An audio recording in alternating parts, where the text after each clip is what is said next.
Chapter 1033, Trying to cut the line. Good news? Everyone craned their necks. The voices stopped, waiting for Mr. Fan to make the announcement. Some well-informed people had already guessed it. After all, someone had just said that the imperial physician in the million-gold pavilion was called Shao Qingyuan. In the past, he was just a poor boy in Fengkai County. Now that they thought about it, Shao Qingyuan was that imperial physician. As expected, Mr. Fan laughed and said, because Boss Shao is from our Xianxia Prefecture, he's the one who was sent by the Emperor to the Xianxia Prefecture to inoculate everyone. The person who's most familiar with cowpox vaccination is our Boss Shao. Back then, when the second prince was inoculated with cowpox, Boss Shao was present the entire time and did it himself. Wow, when the people below heard this, they were even more excited. Boss Shao was the one who taught the imperial physicians in the capital the cowpox vaccination method. Now that he had taught the doctors in the prefecture city the cowpox vaccination method, didn't that mean that these doctors were also very powerful? With this guarantee, what else was there to worry about? Someone suddenly thought of something and asked anxiously, since Boss Shao is from the Xianxia Prefecture, in that case, he'll still be here in 3 months. We don't have to worry about him going to the capital? Many people heaved a sigh of relief when they heard this. Especially those who did not have time to go to the government office to register, their eyes were closed and their faces were filled with relief. Unexpectedly, Mr. Fan shook his head. Of course not. Boss Shao came here on the Emperor's orders. The other imperial physicians will stay for 3 months, and Boss Shao is no exception. Besides, the Xianxia Prefecture's vaccination situation has to be reported to the capital. Boss Shao will still leave in 3 months. Everyone was instantly disappointed. Mr. Fan continued, besides, I just said that Boss Shao doesn't want to be a doctor. He still has to buy herbs everywhere. Why would he stay in the prefectural city for a long time? After a moment of silence, he changed the topic. Of course, everyone doesn't have to worry too much.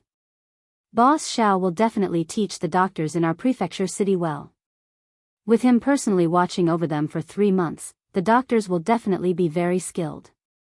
Although that was what he said, everyone still felt that it was best to finish the vaccination in the next 3 months. After all, Boss Shao was still present. If there was a problem, he definitely had the ability to solve it.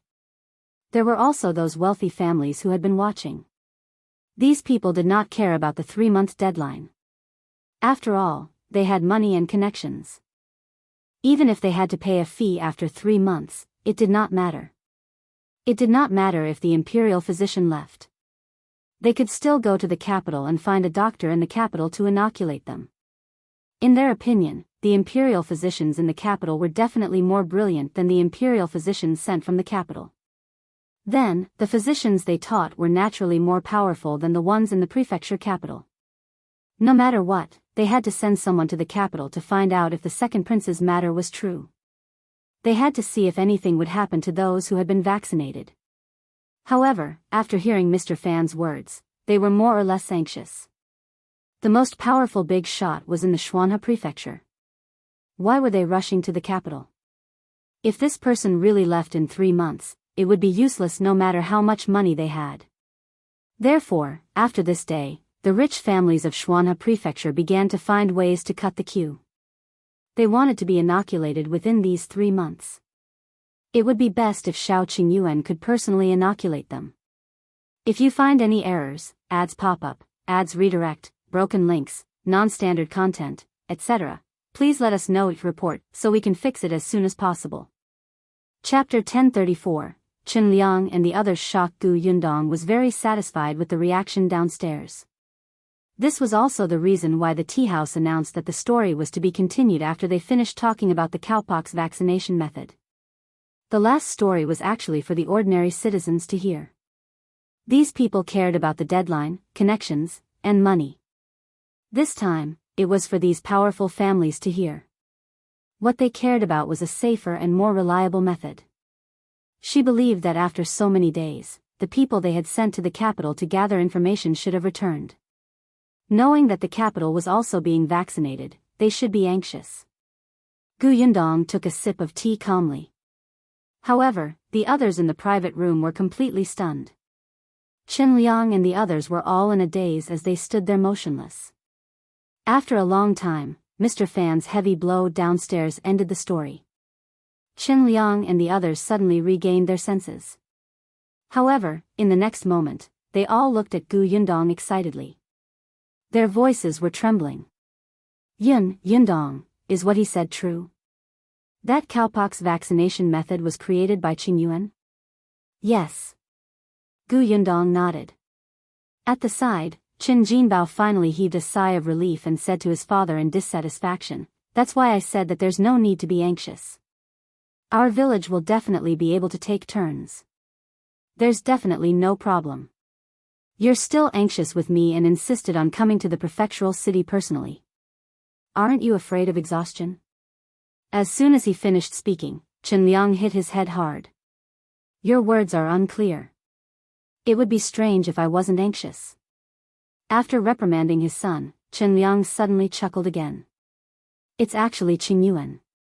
Ha ha ha, it's actually Qingyuan. He discovered a way to prevent smallpox.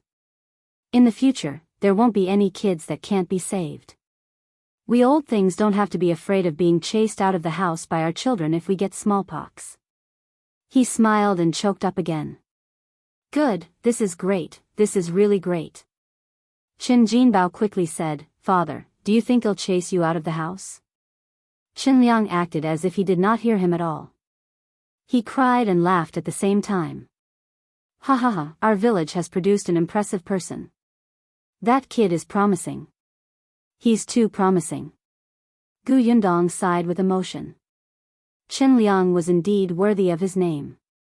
He could be considered a very conscientious village chief. When the others heard this, they could not help but nod repeatedly. They even said excitedly, "Yes, yes. I didn't expect Qingyuan to be the one who did this. From now on, our village will be famous. Our village has long been famous. Didn't you see how many people from the surrounding villages came when the Gu family's workshop was recruiting? But now, it's even more famous. No wonder Qingyuan suddenly left before the new year. He was gone for a few months. So he went to the capital. Hey, did you guys hear what the storyteller said just now? He said that Qingyuan personally vaccinated the second prince. In that case, he has seen the emperor and the prince, right? Right? When everyone heard this, wasn't that so? The wolf cub whose parents didn't dote on him and didn't even have enough to eat had actually gone to the capital to see the emperor. How lucky was he, eh? Wait. Madame Wan suddenly said, "Well, Qingyuan lived so hard in the past and no one helped him. Everyone in the village called him a wolf cub. Then, will he still inoculate us? If you find any errors, ads pop up, ads redirect, broken links, non-standard content, etc., please let us know each report so we can fix it as soon as possible." Chapter 1035. The villagers regret. As soon as he said this, the private room instantly fell silent. Other than Liang, everyone else lowered their heads slightly. That's right. They all knew how tough Shao Qingyuan's life had been back then. Because he was cold to everyone, anyone who offended him would not have a good ending. When he attacked, it did not matter if they were children or old people. Therefore, the entire village avoided him, especially as parents. They warned their children to stay away from him. Shao Qingyuan was not the kind of person who would repay evil with kindness. He was cold to begin with, and he was completely willing to ignore the lives of the villagers. In an instant, all the villagers present regretted it. Liang sighed secretly and said, "Qingyuan isn't as petty as you think. Isn't our relationship eased now? If you really feel that you've let him down in the past, treat him better in the future and care more about him. If he needs any help, go and help him. This shouldn't be difficult, right?" The others hurriedly shook their heads. "It's not difficult, it's not difficult. We've long stopped treating him as a wolf cub." Really? This was true. Ever since Shao Qingyuan was engaged to Gu Yundong, he had become much more friendly. When the villagers called him on the way, he would reply. Moreover, after what happened at the Li family last time, everyone knew what kind of person old Master Li was. They felt more pitiful for Shao Qingyuan. Yundong also said, Brother Shao is busy, so he definitely can't help everyone in the village get vaccinated. However, there are still Ah Zhu, Dr. Xiong, and the old doctor from the county. Isn't the Li family going to hold a wedding soon? Brother Shao and I will go back for a few days. When the time comes, we'll bring Ah Zhu and the others back to help everyone get vaccinated before returning to the prefecture. Most of the people in Yongfu village were actually quite good. Although there were some *T stirrers, the cowpox vaccination was an order from the higher-ups. There was no need to cause more trouble. Hearing this, everyone heaved a sigh of relief. They didn't want Shao Qingyuan to do it himself. There were so many people in the village, and it was too much work. However, with him around, they could finally calm down. On the other hand, Liang was a little surprised. The Li family is holding a wedding. Are you going to participate? The second branch of the Li family didn't seem to have a good relationship with Shao Qingyuan, right? Not only him, but the others also had strange expressions. Yundong nodded. Yes, we're going to attend. The Li family invited us. Coincidentally, we're also going to perform cowpox vaccination on everybody, so we'll make a trip to the Li family. Liang felt that things were not that simple. Why would the Li family invite Shao Qingyuan and Yundong out of the blue? However, Yundong did not say much, so he did not ask further. In short, they would return from the prefectural city with good news. The storytelling downstairs had ended, and the guests left the tea house one after another. Although there were still some who stayed behind to discuss loudly, at least the road out was no longer blocked. Yundong led Liang and the others downstairs.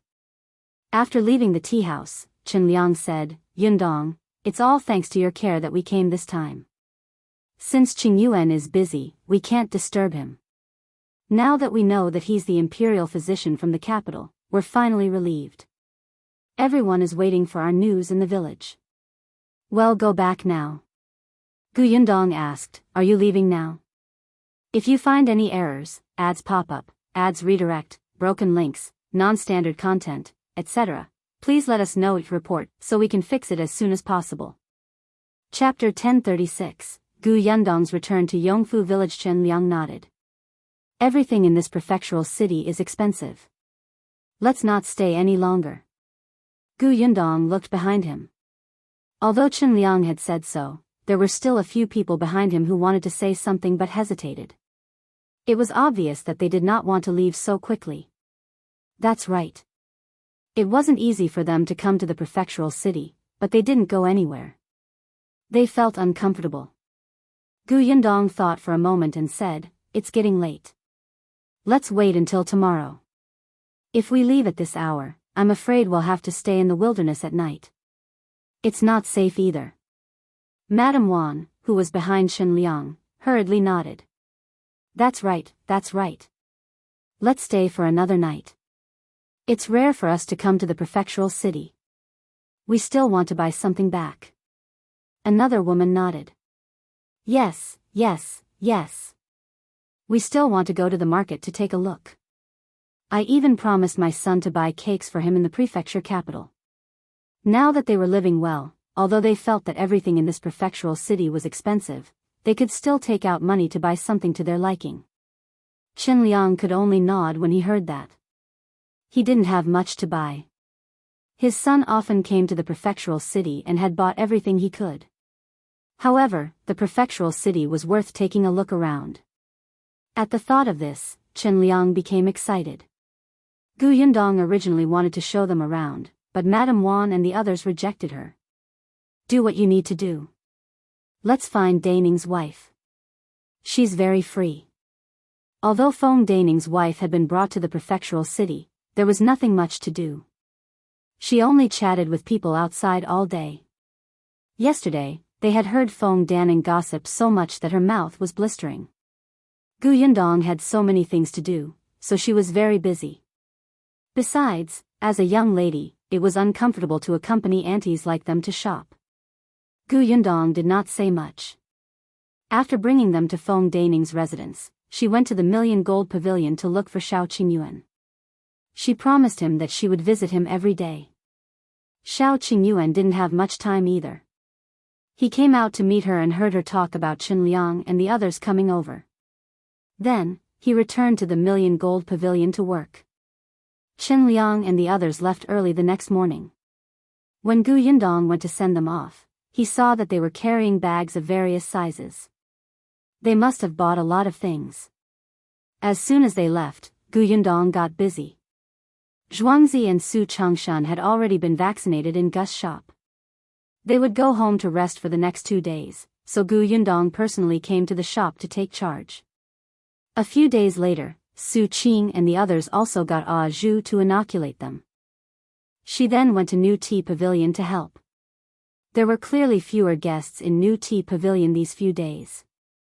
After all, such a big thing had happened in the city, and many young ladies from big families had already begun to be vaccinated. After the storyteller explained Shao Qingyuan's identity that day, more than half of the large families in the prefecture capital went to Shao's. Unfortunately, Shao Qingyuan had always been in the Million Gold Pavilion. Only Jiang Bao, Ah Zhu, and the others were in the pharmacy. As such, these people could only look for the prefecture magistrate and request to cut in line.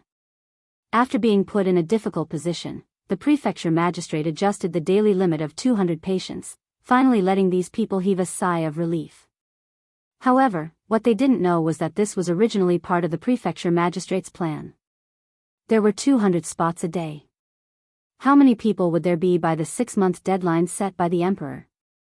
Therefore, Prefecture Magistrate Dai posted another notice at the city gate, indicating that after repeated discussion, he had decided to follow the will of the people.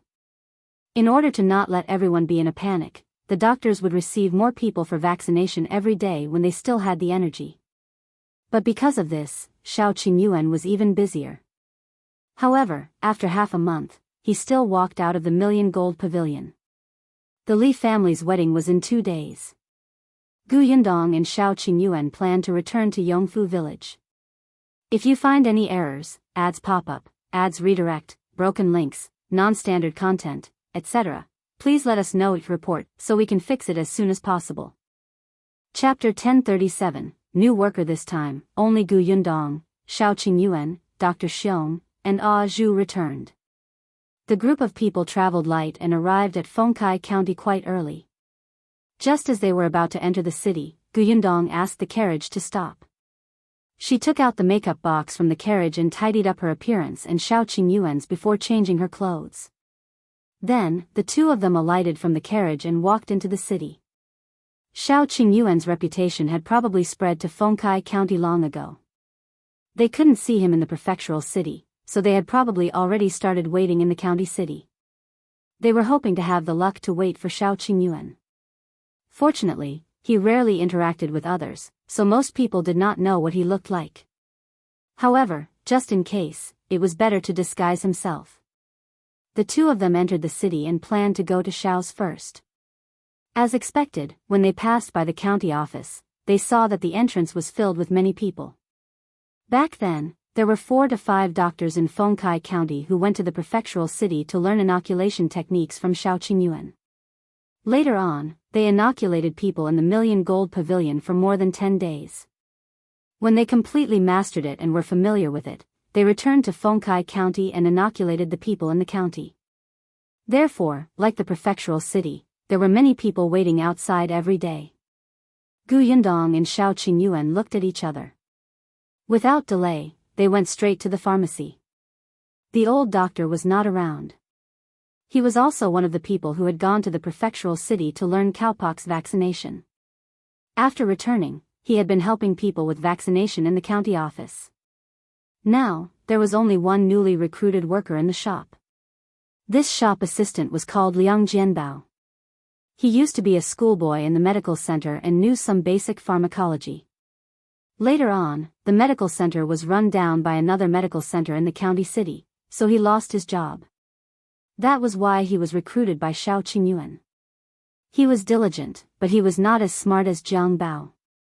He was simply honest and obedient. When Liang Jianbao saw them coming over, he quickly came out to welcome them. "Boss, miss, why are you back at this time?" He was very happy.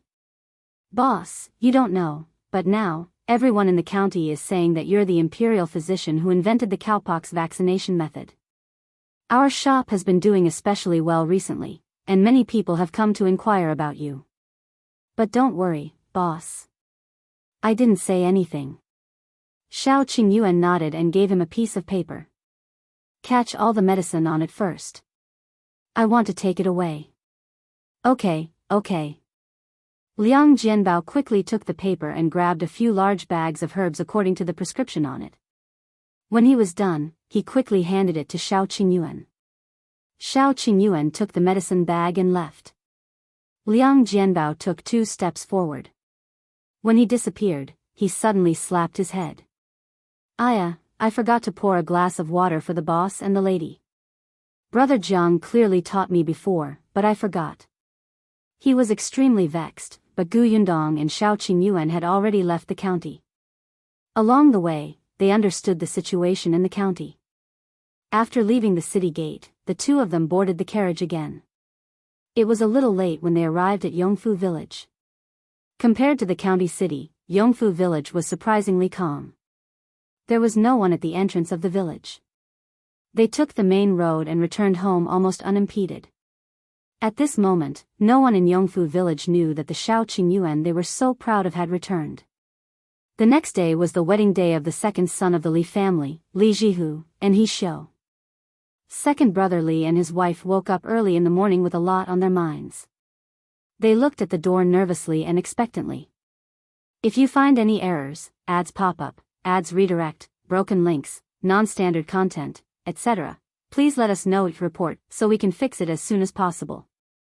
Chapter 1038, Joyous event of the Li family. Li Dunzi and Madame Du were still not sure if Shao Qingyuan would return. After Madame Dong sent the letter, he did not reply to them.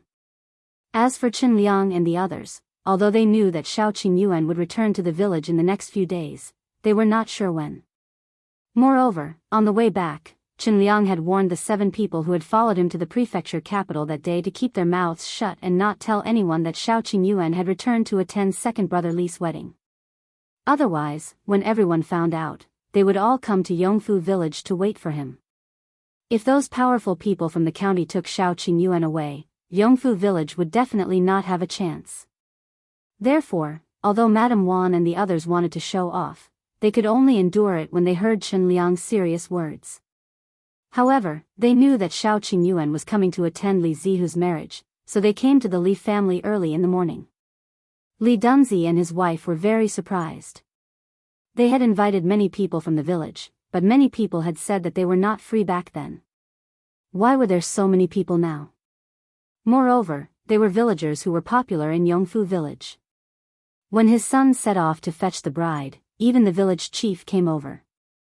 Li Dunzi hurriedly welcomed him in, while Madame Du continued to wait at the door. When the villagers saw that Chen Liang had actually come to attend second brother Li's wedding, they were all shocked.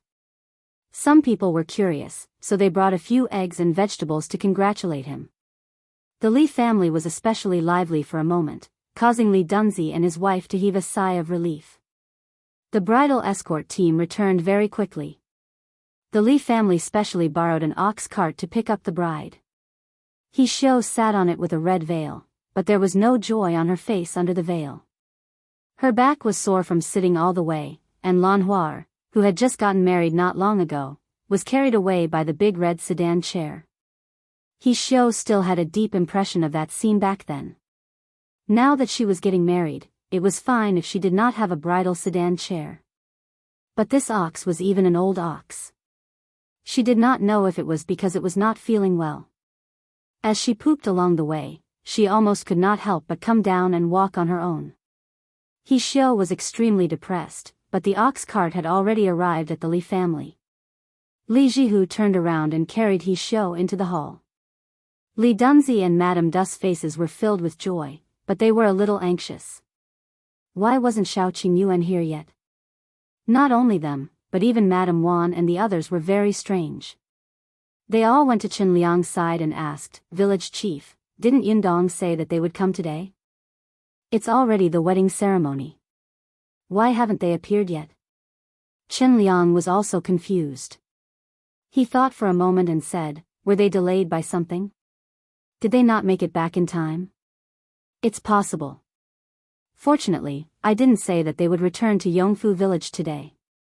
Otherwise, people would think that I was lying to them. Why don't I go to their house and see if they've come back?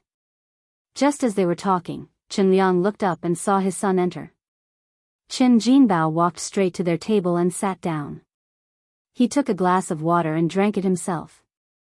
Chen Liang then asked, are Yundong and Qingyuan back? Yes. The person beside him was surprised. They really went back? Then why didn't they come over? What are you saying? Don't you think about how famous Shao Qingyuan is now? If he comes at this time, will the new couple still hold the wedding?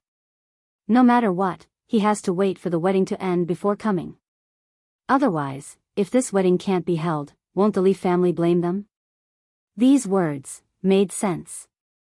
If you find any errors, ads pop up, ads redirect, broken links, non-standard content, etc., please let us know each report so we can fix it as soon as possible.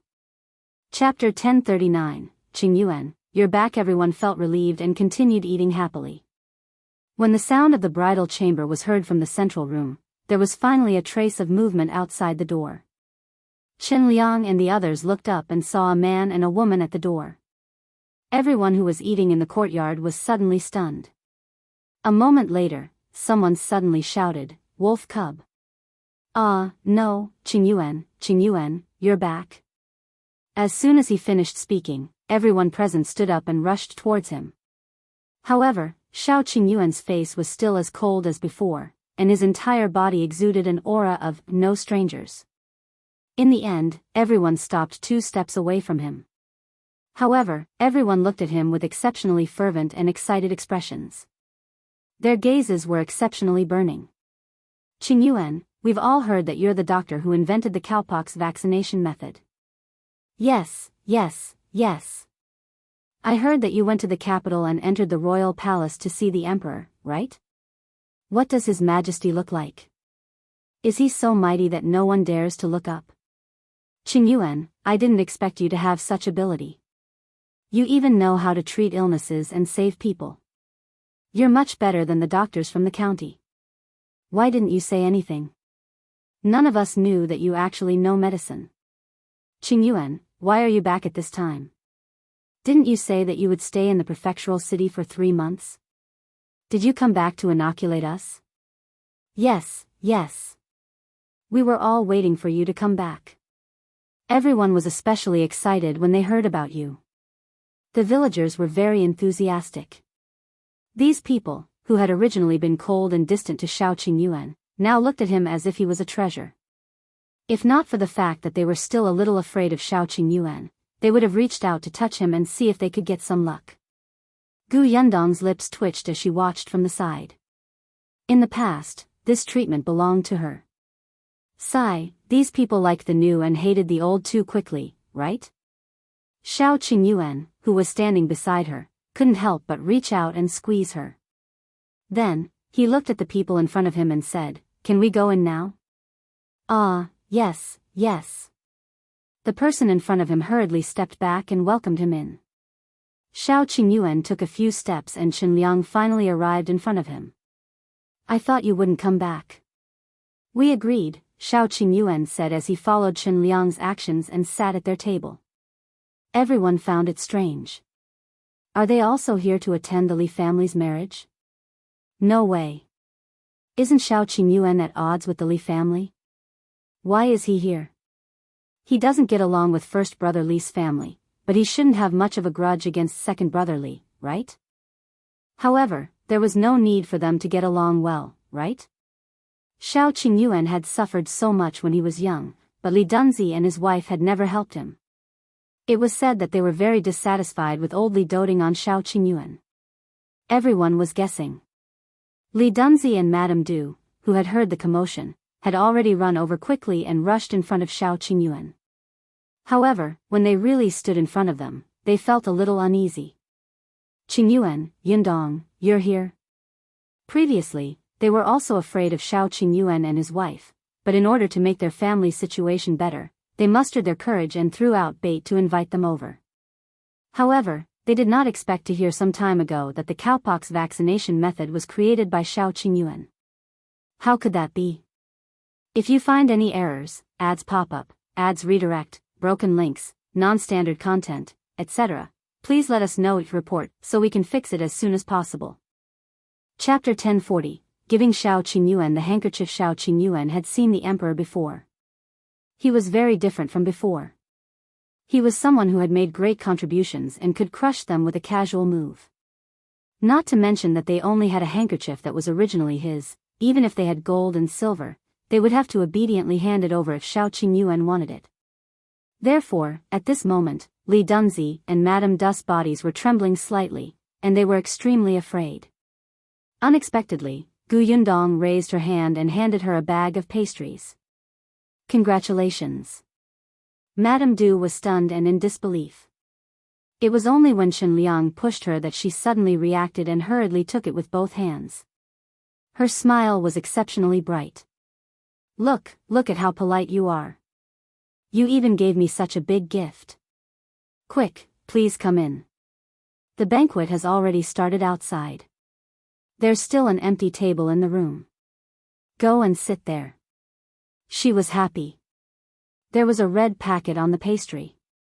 There must be money inside. Unexpectedly, not only did Yundong not force them to hand over the handkerchief, she even gave them so much face in front of everyone. Li Dunzi and his wife heaved a sigh of relief. In the future, they would not be in a dilemma in this village. Yundong smiled and walked in with Qingyuan. She was speechless when she saw the expressions of Li Dunzi and his wife. They were not the kind of unreasonable bandits who would snatch and plunder. The second branch of the Li family did not have much of a grudge with them. The second branch had a handkerchief in their hands, and they needed this handkerchief. They would give a red packet in front of everyone and treat it as buying the handkerchief from them. Everyone would just take what they needed. The two of them entered the central room. The people outside wanted to follow them, but they were stopped by Liang. All right. Today is the Li family's big day. Let's talk after the banquet is over. Madame Wan and the others also said, That's right. If you don't want to eat, Qingyuan and Yundong still want to eat. When everyone heard this, they could only suppress the excitement in their hearts and silently return to their seats. However, the buzzing discussion never stopped, and their gaze was fixed on the central room. Unexpectedly, not long after, Qingyuan and Yundong stood up and followed Madame Du into the room. Where are they going? To see the bride? That didn't make sense. Wasn't the bride in the other room? Qingyuan was really not interested in the wedding banquet. He was here for the handkerchief. After taking 2 sips of wine, the two of them followed Madame Du to the main room. As soon as they entered, Madame Du closed the door and locked it. Then, he took out a key and opened a coat box in the corner. He lay inside and took out a small box. Then, he used another key to open the box. She had hidden it very well. Not only were there 2 locks, but there was also a compartment in the last box. The handkerchief was taken from that compartment. Yundong guessed that the compartment should have been used to hide money, but there wasn't any money now. Madame Du heaved a sigh of relief and handed the handkerchief to Qingyuan. She said, This is the handkerchief you wore back then. This material should be good. I'd never seen it before, nor did I know it. You're knowledgeable. You might be able to find your family. If you find any errors, ads pop up, ads redirect, broken links, non-standard content, etc., please let us know your report so we can fix it as soon as possible. Chapter 1041, Shao as in Qingyuan took it and touched it. It was indeed a comfortable material, even better than what they were wearing. He handed the handkerchief to Yundong. Yundong had helped Shinsidian sell embroidery in the cloth shop in the Prefectural city a few times and had seen a lot of materials, but this, she had never seen it before. Could it be that this material didn't even exist in the Prefectural city? Yundong flipped her hand and found a word embroidered on the corner of the handkerchief, Shao. Shao as in Shao Qingyuan. She frowned slightly. Yundong remembered that the deceased wife of the Tao family was surnamed Shao. As expected, did this handkerchief belong to the Tao family? Yundong was a little disappointed, but she still carefully put away the handkerchief. When Madame Du saw this, she couldn't help but say a few more words. When you were carried back, the clothes you were wearing were very exquisite. One look and you could tell that you were a child from a rich family. Your complexion is also good. Your original family shouldn't have to worry about food and clothes. Yundong thought for a moment and asked, then did Brother Shao have anything else on him? Was he dressed neatly at that time? If Old Li had changed Shao Qingyuan and third young Master Tao's clothes in a hurry, their clothes might have been a little messy. It had happened too long ago. Madame Du frowned and thought for a moment before continuing, it's not very messy, but you should know that my father-in-law came back in a hurry with a child. He definitely wasn't too neat. As for whether there's anything else on him, it should be gone. Yundong sighed inwardly. It seemed that there were not many clues. All right, we understand. Thank you for giving us the handkerchief. It's getting late, so we'll go back first. Madame Du opened her mouth, wanting to let them stay a little longer. However, she knew that this was unrealistic, so she nodded. I'll send you out. She opened the door again. There was a table outside. Because Li Dunzi was sitting there, no one dared to eavesdrop openly. However, the people present still pricked up their ears, trying their best to hear what they had said inside. Unfortunately, their voice was so soft that there was no sound at all. Yundong looked around but did not see Eldest Li and his family. It made sense. Ever since the last time they caused a scene, the second and third branches of the Li family felt that the first branch was too vicious and had cut ties. Besides, Li Dunzi had invited Shao Qingyuan over this time. Why would he let the people from the main branch cause trouble for him? Yundong shook her head and walked out of the central room.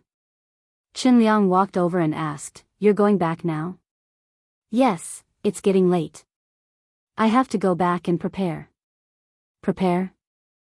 Liang immediately reacted and his eyes lit up. "Is the vaccination starting tomorrow?" "Yes." Shao Qingyuan nodded. "Uncle Chen, you should let everyone know, but this place, yes. The village has already tidied up the ancestral hall. When the time comes, we'll inoculate everyone in the ancestral hall. Our ancestors will bless us." Shao Qingyuan was relieved to hear that. He told Liang about other matters before leaving the Li family with Yundong. As soon as he left, the people who were eating stood up and wanted to follow him out. "Why did you leave just like that?" "I wanted to ask about the vaccination." "Did he come back just to attend the wedding banquet? Doesn't it mean we really have to wait 3 months?" Seeing that someone was about to leave, Liang hurriedly coughed and said, "Everyone, quieten down. I have something to say." Everyone could not help but turn to look at him. "If you find any errors, ads pop up, ads redirect, broken links, non-standard content, etc., please let us know it report so we can fix it as soon as possible." Chapter 1042, She's the only one unhappy. Liang said. Qingyuan said that our Yongfu village will start the vaccination tomorrow. The venue is over at the ancestral hall. Everyone can queue up tomorrow morning. Everyone was overjoyed when they heard that. "What time is it? Will they really inoculate us?" Liang nodded. "Tomorrow at 5 o'clock. After a pause, he continued, "I know that everyone has children and relatives in other villages. They also want to be vaccinated early. However, there's a limit to manpower. They have to keep a close eye on our village first, so don't tell the people from other villages to come over for the time being. Even if they come, they definitely won't be able to be registered." Everyone was a little disappointed when they heard that, but on second thought, it made sense. There were still hundreds of people in their village, and Shao Qingyuan had to return to the prefectural city. If people from other villages or even county towns came, the local villagers would have to queue at the back. Liang continued, "There's one more thing I have to make clear to everyone. Qingyuan is alone. He can't inoculate everyone. Therefore, Dr. Xiong and the others are going to do it. They were all personally taught by Qingyuan. Someone was immediately dissatisfied. Why can't he do it himself? If something happens to us, Chen Liang suddenly looked at that person and his voice turned cold. Then tell me, who is he going to inoculate? You? Or me? We've already been inoculated. Won't the others have to let him come? Can he handle it alone? Even in the prefectural city, he let those doctors inoculate the commoners. Why is it that when he comes to our Yongfu village, he has to work hard? This inoculation doesn't cost a single cent. If you're unwilling, go to the county city and queue up. You're pushing your luck. The person immediately shrunk his neck and did not dare to make a sound. The others naturally did not dare to say anything else. On second thought, Chen Liang was right. In the past, Shao Qingyuan would have ignored them. Not only did he come back personally, but he also stayed in Yongfu village for a few more days. With him around, they felt much more at ease. Seeing that there was no dissent, Chen Liang heaved a sigh of relief and nodded. After you're done with the wedding banquet, tell the neighbors who didn't come to eat next door to come to the ancestral hall tomorrow morning. Do you hear me? Got it, village chief. After receiving the accurate news, everyone was relieved and finally began to enjoy the wine, meat, and dishes in peace.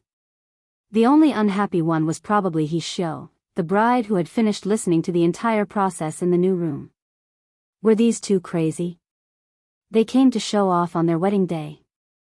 Now, as soon as they left, these people went back to rest early after the wedding banquet. They didn't even make a fuss in the bridal chamber. Her marriage was not lively at all. However, she was the only one who was dissatisfied with the Li family's second branch. The others felt that it was quite good. Thinking that they were going to be vaccinated tomorrow, they all rested early.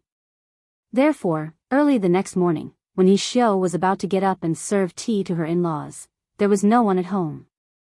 Everyone had run to the ancestral hall early to wait. The sky had just lit up, but the entrance of the ancestral hall was already filled with people. Yundong and Shao Qingyuan were not in a hurry. Although they woke up early, they sat in the reception hall and finished their breakfast. Then, they went to Yunshu's room to see him and Yuanji. They had gone to the Li family late yesterday. Firstly, they really wanted to wait for the Li family to finish paying their respects. Secondly, they wanted to inoculate Yunshu and Yuanji first.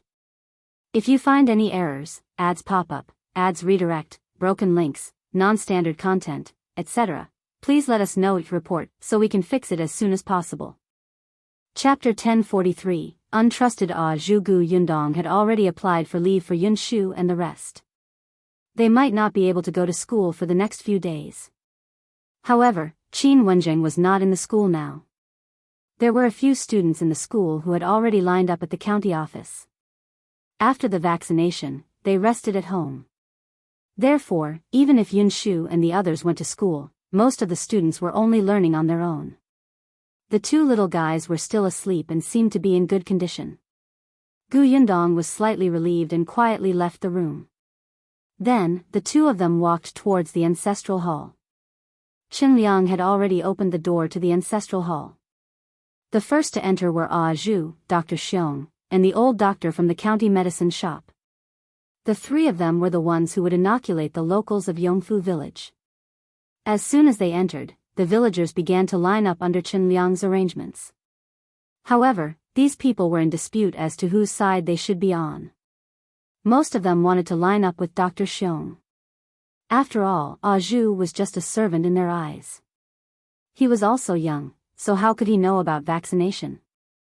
Although the old doctor had already vaccinated a lot of people in the county city, he could not compare to Dr. Xiong, who had come from the prefectural city. However, Dr. Xiong had a bad temper. When he saw the long line in front of him, he immediately slammed the table and glared. Why are you all lined up here? Are you trying to tire me out? The people at the back of the line trembled. Their gazes were a little erratic and afraid. Some people quietly moved to the old doctor's side. Unexpectedly, when they looked up, the Zhang family, Chen Liang's family, and the He family at the front were lined up on Ah Zhu's side.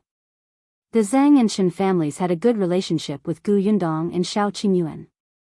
The He family was also a shrewd family. When Gu Yundong was building the road previously, they had changed their home base at the foot of the mountain with the village. Their three families actually went to Ah Zhu's side. Could it be that he was the one with the best skills among the three of them? Everyone was bewildered. Some people could not help but go over. However, some people were still determined to stand on Dr. Xiong's side. However, this way, the number of people in the team in front of the three of them was about right. Tong Ping had also come over to help early in the morning. He had sent everyone a note with words written on it. There are too many people. It's difficult to wait here. Everyone, take this note. You can come back when your name is called. There's no need to wait here. It's fine to go out for a walk and come back later. Everyone held the note in their hands, but no one moved. Although he said that, what if they missed it? Besides, it was just waiting. It was not like they had not waited before. It did not matter. Therefore, even though the queue had already reached the outside of the ancestral hall, no one moved. At most, they would sit on the ground when they were tired of standing. As for food, there were also people at home who had survived smallpox when they were young. They did not need to be vaccinated, so they could help take care of it. Shao Qingyuan and Gu Yundong were the last to arrive. When they entered, they saw such a lively scene. When the villagers saw him, they immediately stood up and greeted, "Qingyuan, you're here. Hurry up and go in. It's already started inside." Shao Qingyuan nodded and led Gu Yundong into the ancestral hall. The moment the people inside saw him, their hearts instantly calmed down. Gu Yundong whispered, "See that? Your role is to calm everyone down." Shao Qingyuan asked, "When are we leaving? If you find any errors, ads pop up, ads redirect, broken links, non-standard content, etc., please let us know each report so we can fix it as soon as possible." Chapter 1044, Ah Zhu and the others changed their names. Gu Yundong looked up at the sky and replied, "About an hour." The news that they had returned to Yongfu village and were vaccinating the villagers today had probably spread. It was fine if the people from the neighboring village found out. With Chen Liang around, no one would make a fuss and insist that Shao Qingyuan vaccinate them. However, that might not be the case for the people in the county. There were many powerful people. They had probably sent people to find out the news of Yongfu village at any time. Shao Qingyuan had appeared in the Li family yesterday and announced the news a little late. Even if the servants sent to find out the news wanted to return to the city to report, the city gate would be closed. They could only wait for the city gate to open this morning before informing their masters. Therefore, even if the people from the county wanted to come to Yongfu village, it would probably take at least an hour.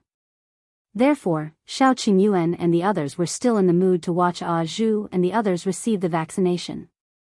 Ah Zhu was indeed skilled and was inoculating the He family. Xianxia stood beside his wife. When he saw Ah Zhu holding the dagger, he was immediately a little nervous. "Dr. Ah Zhu, my wife is afraid of pain." Later, "Ah Zhu, Dr. Ah Zhu." He raised his head with a serious expression and said proudly, "My name is Shao Quan now. You can call me Dr. Shao." Xianxia nodded repeatedly. "All right, Dr. Shao." Ah Zhu was instantly delighted. He was Dr. Shao. How nice was that? Someone beside him asked curiously, "Why are you called Shao Quan?" "Not only am I called Shao Quan, but we've all changed our names. The four of us will be one, Wu, Shuang and Quan, one, fully capable of literal and martial arts. Remember, don't call me the wrong name next time." Gu Yundong silently covered her face. "Look at how smug you are." The four of them had come up with the names themselves. A few days ago, after Shao Qingyuan and Ah Mao came out of the Million Gold Pavilion, the first thing Ah Go and the others did was talk about changing their names. They originally wanted to call themselves Zhong, Shao, Ren and Yi1, but Dai Zhong, Dai Yi, and the rest of Dai Wenwo's subordinates had got those names. Therefore, after a few days of careful deliberation and racking his brains, he finally thought of the words Wen Wushuang Quan. They felt that these words were especially good, especially impressive, and suited Shao Qingyuan's image. Gu Yundong was speechless for a long time. All right, as long as you're happy. However, Gu Yundong and the others were already used to calling Ah Zhu, so they could not change it for a while. Ah Zhu patiently reminded them, as if he liked this new name very much. When the people beside them heard that Ah Zhu and the others had changed their names, they said regretfully, "Why did you change your names? Ah Zhu and Ah Shu are so nice to listen to. They're easy to remember and have special characteristics. We country bumpkins like to take cheap names. It's easy to raise them." Ah Zhu, no, I want to be called Shao Quan, Shao Quan. Remember. Gu Yundong and Shao Qingyuan looked at each other and laughed. The cowpox vaccination went very smoothly. After it was done, Shao Qingyuan told them some things to take note of and asked them to go back and rest. After saying it a few more times, everyone remembered it. Fortunately, it was not time for farming yet. 2 days of rest could still be spared. An hour later, someone ran over in a hurry and said loudly, "Oh no, there are a few carriages at the entrance of our village. They seem to be from the county. Are they here to look for Shao Qingyuan and take him away? If you find any errors, ads pop up, ads redirect, broken links, non-standard content, etc., please let us know each report so we can fix it as soon as possible." Chapter 1045. Go hide. The villagers in the ancestral hall were shocked. They're really here? Why are they here so quickly? Someone reacted quickly and said to Shao Qingyuan, "Qingyuan, quickly hide." Yes, yes, yes. Go and hide. If they come and can't find you, they will definitely go back. Well, say that you've already left and returned to the prefectural city. Everyone was talking at once and coming up with ideas. They were worried that Shao Qingyuan would be taken away by those powerful people from the county. Without this man supervising the situation, they could not help but panic. Shao Qingyuan and Gu Yundong looked at each other. It was as they had expected it. Liang also came over to persuade them. Stay away for now. Don't worry, they're here for you. If they can't see you, they can't do anything. Alright, I'll leave this to Uncle Chen. Shao Qingyuan nodded at Ah Zhu and left the ancestral hall with Gu Yundong. The people from the county city came from the main road in carriages, but Shao Qingyuan and the others left through the center of the village. When they arrived at the entrance of the village, they saw Father Tong waiting there with the carriage. As soon as the two of them got into the carriage, they bypassed the main road and took a small path to the county city.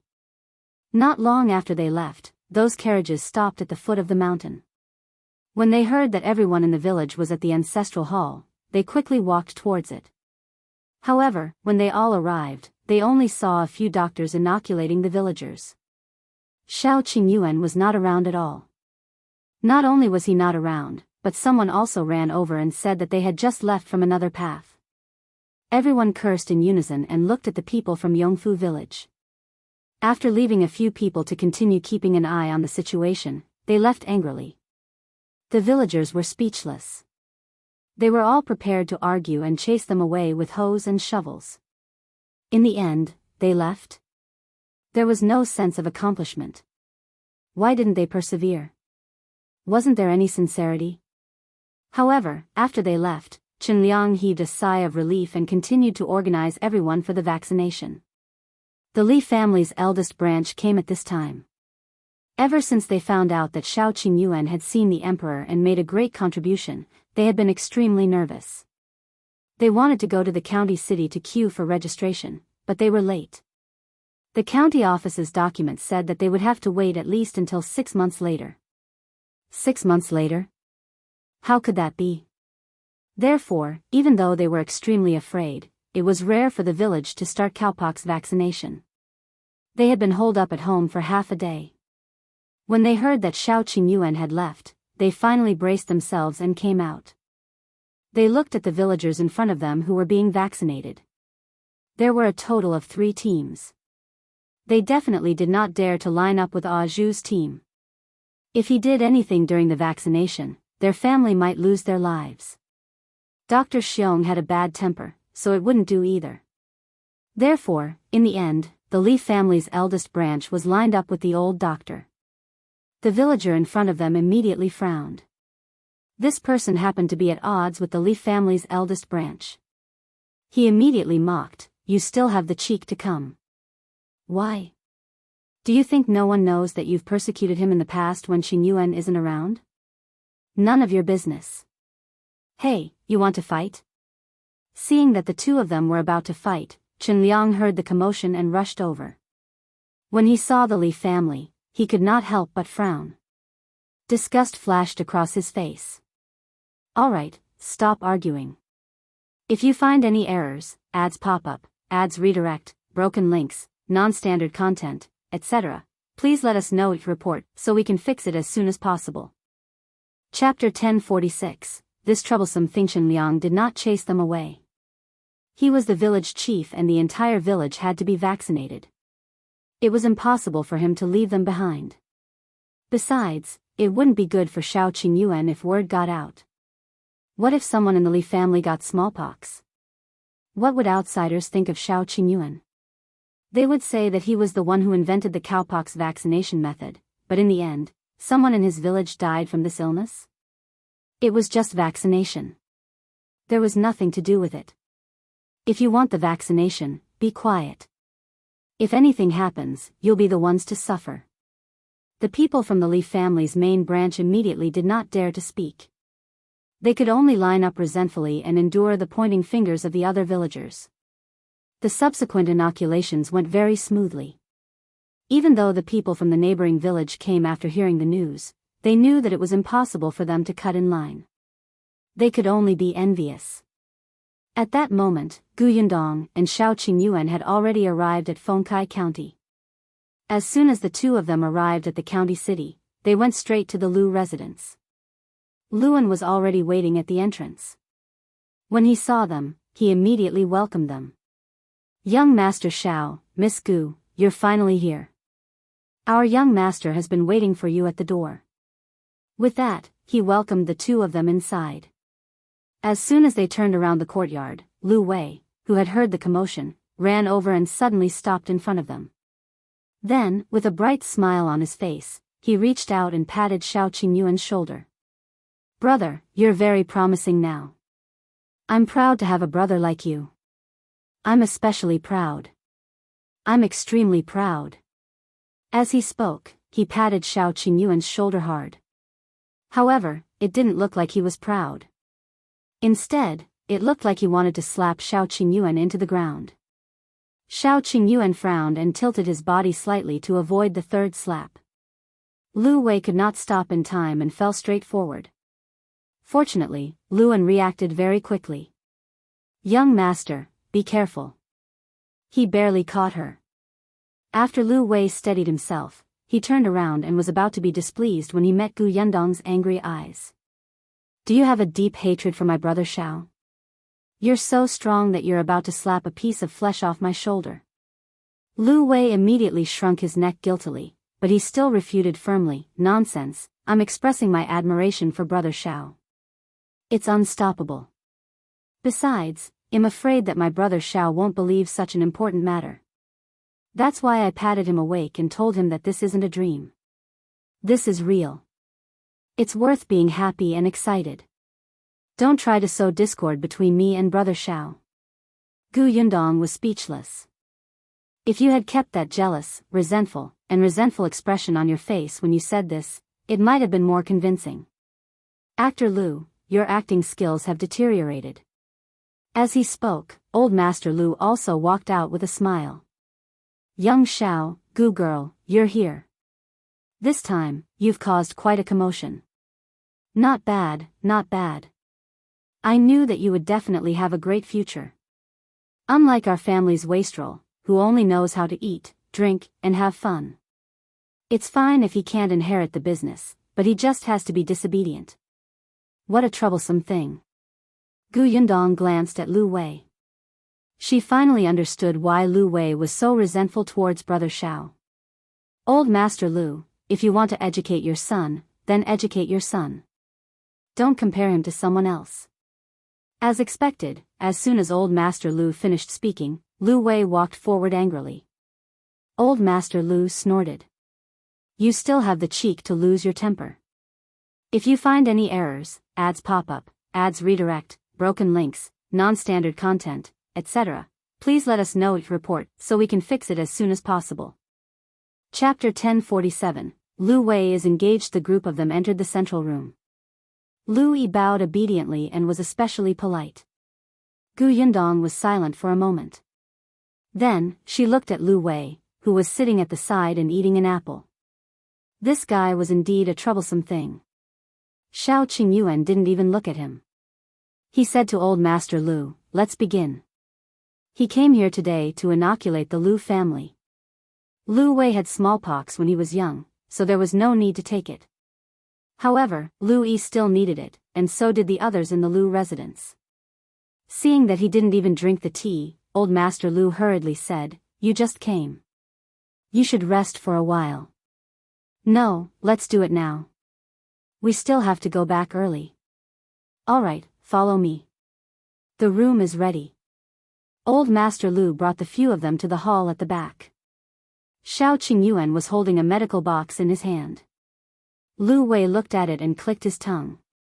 He truly looks like a doctor. Yundong glanced at him. Liu Wei immediately went to her side and said, look, brother Shao used to be a hunter, then a merchant. Now he's actually a doctor. What do you think he will be in the future? Whatever he will be, it's better than a prodigal son like you. Liu Wei was speechless. Could they still be friends? Didn't he just pat Qingyuan's shoulder twice? A woman who bore grudges. They should be cut off from each other.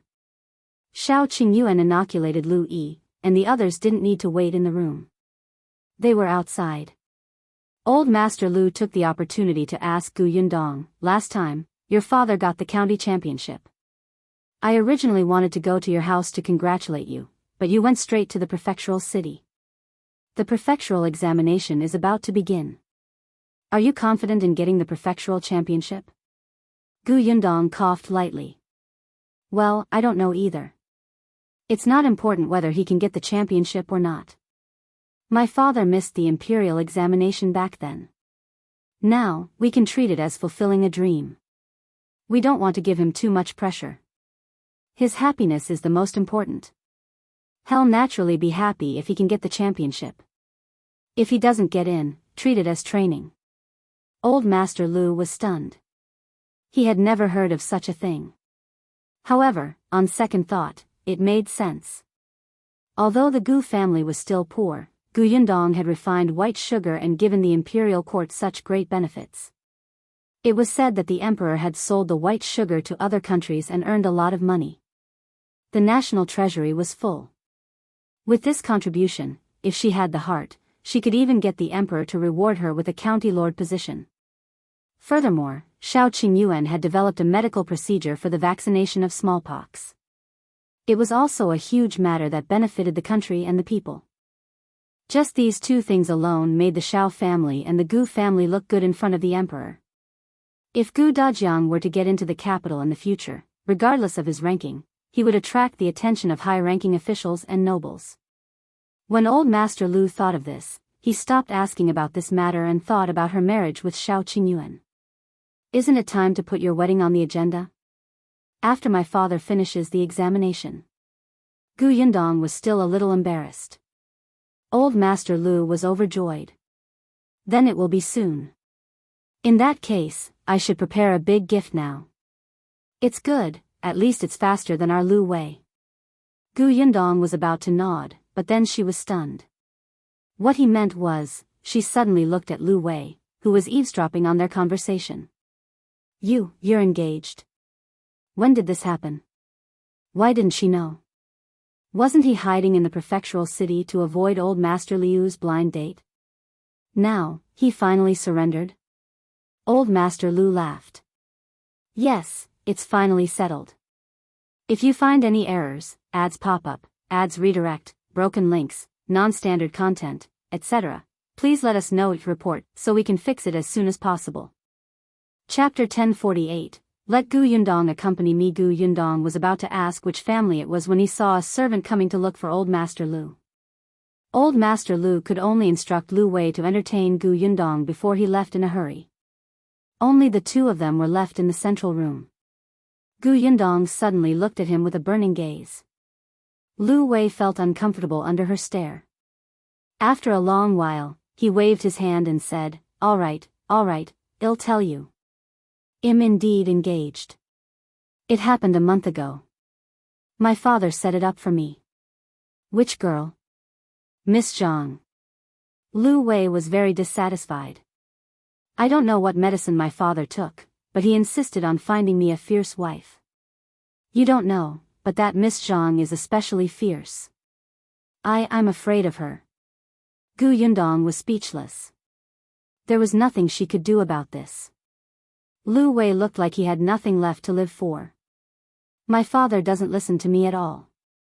He insists that I'm jumpy and that I have to find a wife who can control me. Then how can I live in the future? Gu Yundong wanted to laugh, but she tried her best to restrain herself. Forget it. He was already in such a miserable state. It was not good to laugh at him.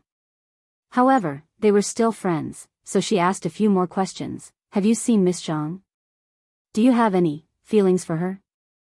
I've seen her. She looks all right, but she's fierce and domineering. I don't like this at all. Gu Yundong frowned. But this was how it was like for a man and a woman to get married these days. Since they were already engaged, it meant that Old Master Liu had made up his mind. However, for Old Master Liu to take a fancy to her, that girl must have something outstanding that he admired. However, Liu Wei was very against this Miss Zhang now. Then, just as Gu Yundong was thinking about it, Old Master Liu rushed back. Unexpectedly, the first thing he said when he returned was to Liu Wei. A servant came to the Zhang family and said that they had obtained a wild deer. Young Master Zhang has held a banquet and invited you to join in the fun. What's there to hold a banquet for? I don't even want to eat anymore. I'm not going. Liu Wei refused without hesitation. Old Master Liu was furious. Who asked you to eat deer? I asked you to meet Miss Zhang. All the more reason for me not to go. I don't like her. Old Master Liu looked around, looking like he was looking for a stick. Seeing this, Liu Wei hurriedly jumped up and hid behind Gu Yundong. Father, you, don't be rash. You're really an idiot.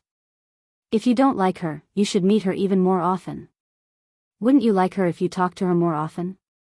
Let me tell you, I'm already tolerant enough of you. I even let the two of you cultivate your relationship before marriage. Don't be ungrateful. As he spoke, Old Master Liu's breathing began to quicken. His face turned red, and he looked like he was about to faint. Liu Wei panicked and quickly said, Okay. I'll go, all right? However, he made a request. Let Gu Yundong accompany me. Gu Yundong, no, I'm not here. You can't see me. Old Master Liu frowned. Liu Wei said anxiously, Father, didn't you say that she has good taste? Then let her go to the Zhang family with me and see if that Miss Zhang is good. If she agrees, I'll marry her and won't make a fuss in the future, okay? Gu Yundong? What does it have to do with me? Am I wrong to have good taste? I'm just a bystander. Liu Wei, you fool. Can't you tell that your father is acting? However, Old Master Liu's eyes lit up. He nodded and said, All right. If you find any errors, ads pop up, ads redirect, broken links, non-standard content, etc., please let us know each report so we can fix it as soon as possible. Chapter 1049. It's too difficult. What's all right? Did you ask for my opinion? Do you think I don't exist? Gu Yundong smiled. I don't think it's appropriate. I'm an unmarried woman. If I follow Liu Wei to the Zhang family to look for Miss Zhang, others will think that I have something to do with Liu Wei. If Miss Zhang misunderstands something and thinks that I deliberately came to provoke her, wouldn't I have done something bad out of kindness? Unexpectedly, Old Master Lu waved his hand and said, "It's fine. I'll let Yenner accompany you. When the time comes, just say that you're Yenner's friend and Yenner brought you there." Lu Yen was Liu Wei's elder sister. Gu Yundong had met her before. She was a good person. Probably because she was the eldest child of the Liu family, she was decisive and completely different from Liu Wei. Gu Yundong sometimes felt that it was probably because he had such an elder sister that Liu Wei was pampered to the point of being heartless and silly. But even if there was Liu Yen, Gu Yundong did not want to go. Her expression was serious as she rejected him firmly. "I don't think it's appropriate. What if Miss Wanzhang doesn't believe me? Besides, I still have to wait for Brother Shao." Before she could finish speaking, Old Master Lu clutched his chest and looked like he was about to die. Gu Yundong's lips twitched. "Uncle Lu. I'm not a fool like Liu Wei. You said that I have good taste. Can't I tell that you're acting?" Liu Wei supported Old Master Lu. Father, are you all right? Don't worry, Gu girl is kind-hearted. She will agree. Don't faint." Gu Yundong was speechless. She wanted to ask Shao Qingyuan to leave and not care about the Liu family. Old Master Lu panted heavily and said with great effort, "Yundong, you're Liu Wei's friend. Can you bear to see his marriage not go well and that he and his wife won't be able to grow old together?" "I can bear to. As long as you go and take a look, Liu Wei will wait for the wedding in peace. You know his temper. What if he suddenly runs away on the day of the wedding? Then, my Liu family and the Zhang family will become enemies. Now, as long as you go and take a look and know that Miss Zhang is a good person, Liu Wei won't be so unhappy. I'll leave it to you. I'm already so old. It's too difficult for me to have a grandson. Just do me a small favor on account of Uncle taking care of you." Gu Yundong looked up at the sky and sighed in his heart. He really owed them. Since Old Master Lu had said so, her conscience would hurt to death if she did not go. "Okay, I'll go, okay?" Old Master Lu immediately stood up and nodded with a serious expression. "Thank you." Gu Yundong was already numb when she saw how energetic he was. Old Master Lu then turned to Liu Wei and said, "When you pass by the Sun family later, pick up your sister and go to the Zhang family together." The Sun family was the family that Liu Yan's husband belonged to. Liu Wei nodded. "I understand, father." Gu Yundong rubbed her temples and entered the house to inform Shao Qingyuan. Shao Qingyuan was silent for a moment. "All right, it's boring for you to wait outside. Just go take a look. Wait for me to come back." "Okay." Gu Yundong walked out of the door again. Liu Wei was ready. The two of them got into the carriage outside. Since they were going to pick Liu Yan up, the carriage had to take a detour. Along the way, Gu Yundong did not want to talk to Liu Wei. The latter did not care. However, when they passed by Jianghu restaurant, Liu Wei suddenly exclaimed, "Eh? If you find any errors, ads pop up, ads redirect, broken links, non-standard content, etc., please let us know it report so we can fix it as soon as possible." Chapter 1050, The Third Young Master of the Tao Family. Tao Yen. Gu Yundong glanced at him and pretended not to hear him. "Don't think that I don't know that he deliberately made a sound to attract my attention." However, she didn't expect that Liu Wei didn't look at her and asked curiously, "Why are they together?" Gu Yundong lifted the curtain and looked out. She happened to see two people about to enter Jianghu restaurant. She didn't know one of them. But wasn't the other Peng Zhongfei? It had been a long time since he had seen this person. He looked like he had been doing well recently and was glowing.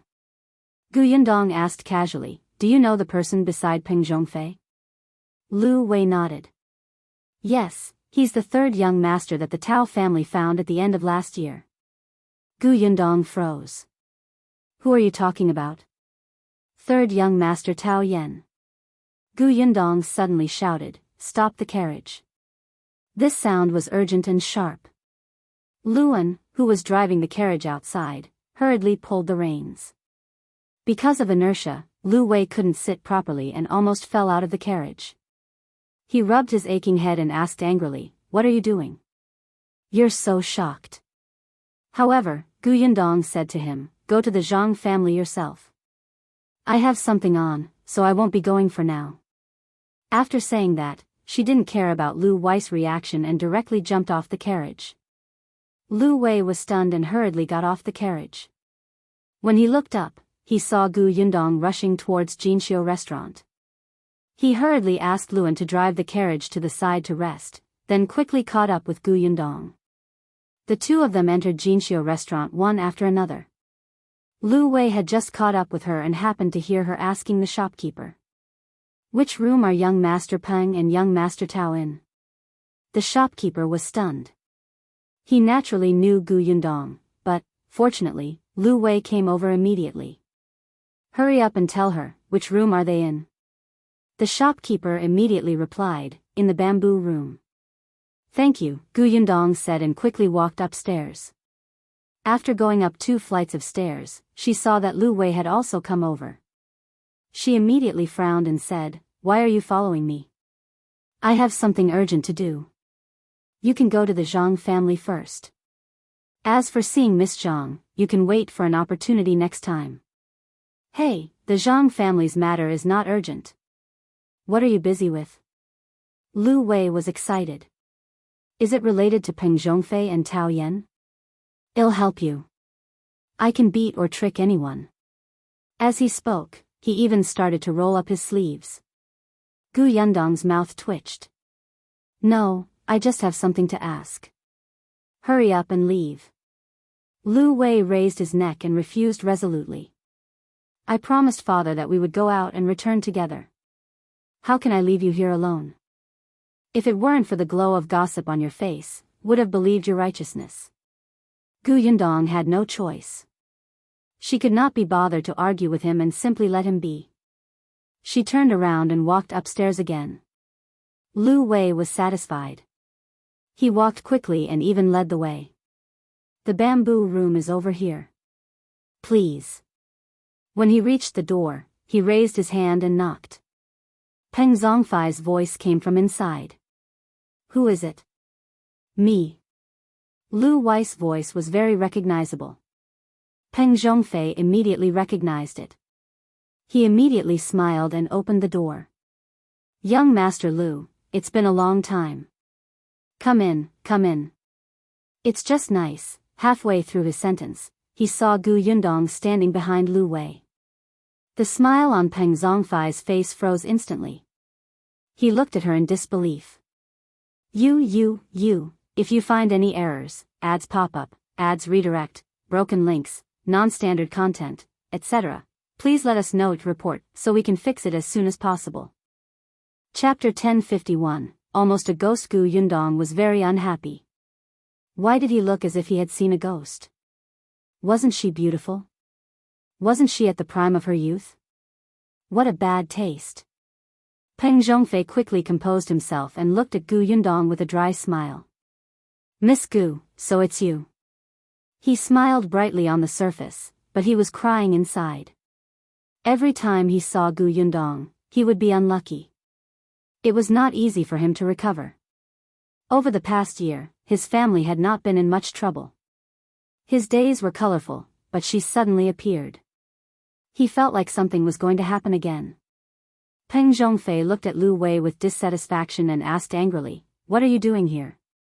"Liu Wei, hey, why did your expression change so quickly? Wasn't he just inviting me in to eat, drink, and be lively? What the hell?"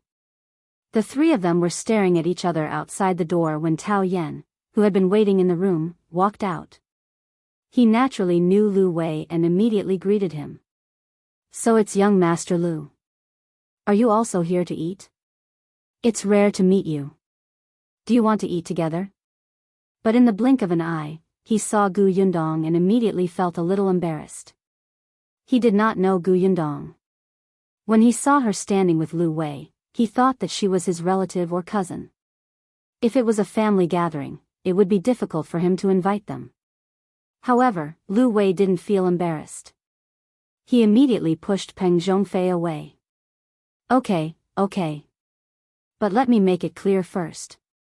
Although this is my restaurant, you have to treat us to this meal. Peng Zhongfei's mouth twitched and he looked at Gu Yundong. The latter also walked in very naturally without even being polite. Peng Zhongfei only felt a toothache. He could only sigh secretly and turn around to close the door of the room. There was only one pot of tea on the table in the room. Perhaps it was because Gu Yundong and the others had arrived quickly that Peng Zhongfei and the rest did not have time to order the dishes. Tao Yan was stunned, especially when he saw Gu Yundong enter. It was Liu Wei who introduced them. This is Gu Yundong, my sister. Gu Yundong glanced at him. You really know how to take advantage of others. Tao Yan's eyes widened in surprise when he heard Gu Yundong's name. This was that girl from the Gu family. He quickly cupped his hands and said, I've heard a lot about you, but I haven't had the chance to meet you. I didn't expect to meet you today. This was the first time Gu Yundong had seen Tao Yan. This person was a little short, at least shorter than the other two young masters of the Tao family. However, this guy's appearance was the one that resembled Master Tao the most. At a rough glance, they were at least 50 to 60% similar. He seemed to have a good personality. Moreover, he had just been recognized by the Tao family not long ago, but he could become friends with a famous profligate's son like Peng Zhongfei, who looked down on others and thought that he was the best playboy in the county city. He was quite thoughtful to drink tea and eat calmly. Seeing her, Tao Yan's attitude was also very respectful and polite. He didn't ignore her just because she was a woman. Just a glance was enough to make people have a good impression of him. Gu Yundong smiled and nodded. I didn't expect third young Master Tao to know about me. It's my honor. Miss Gu is too humble. Previously, after I was recognized by the Tao family, there was a welcome banquet at home. My elder brother even said that he would invite young Master Shao and Miss Gu over. I didn't expect the two of you to not be in the county city. That's why I didn't have the privilege to see you.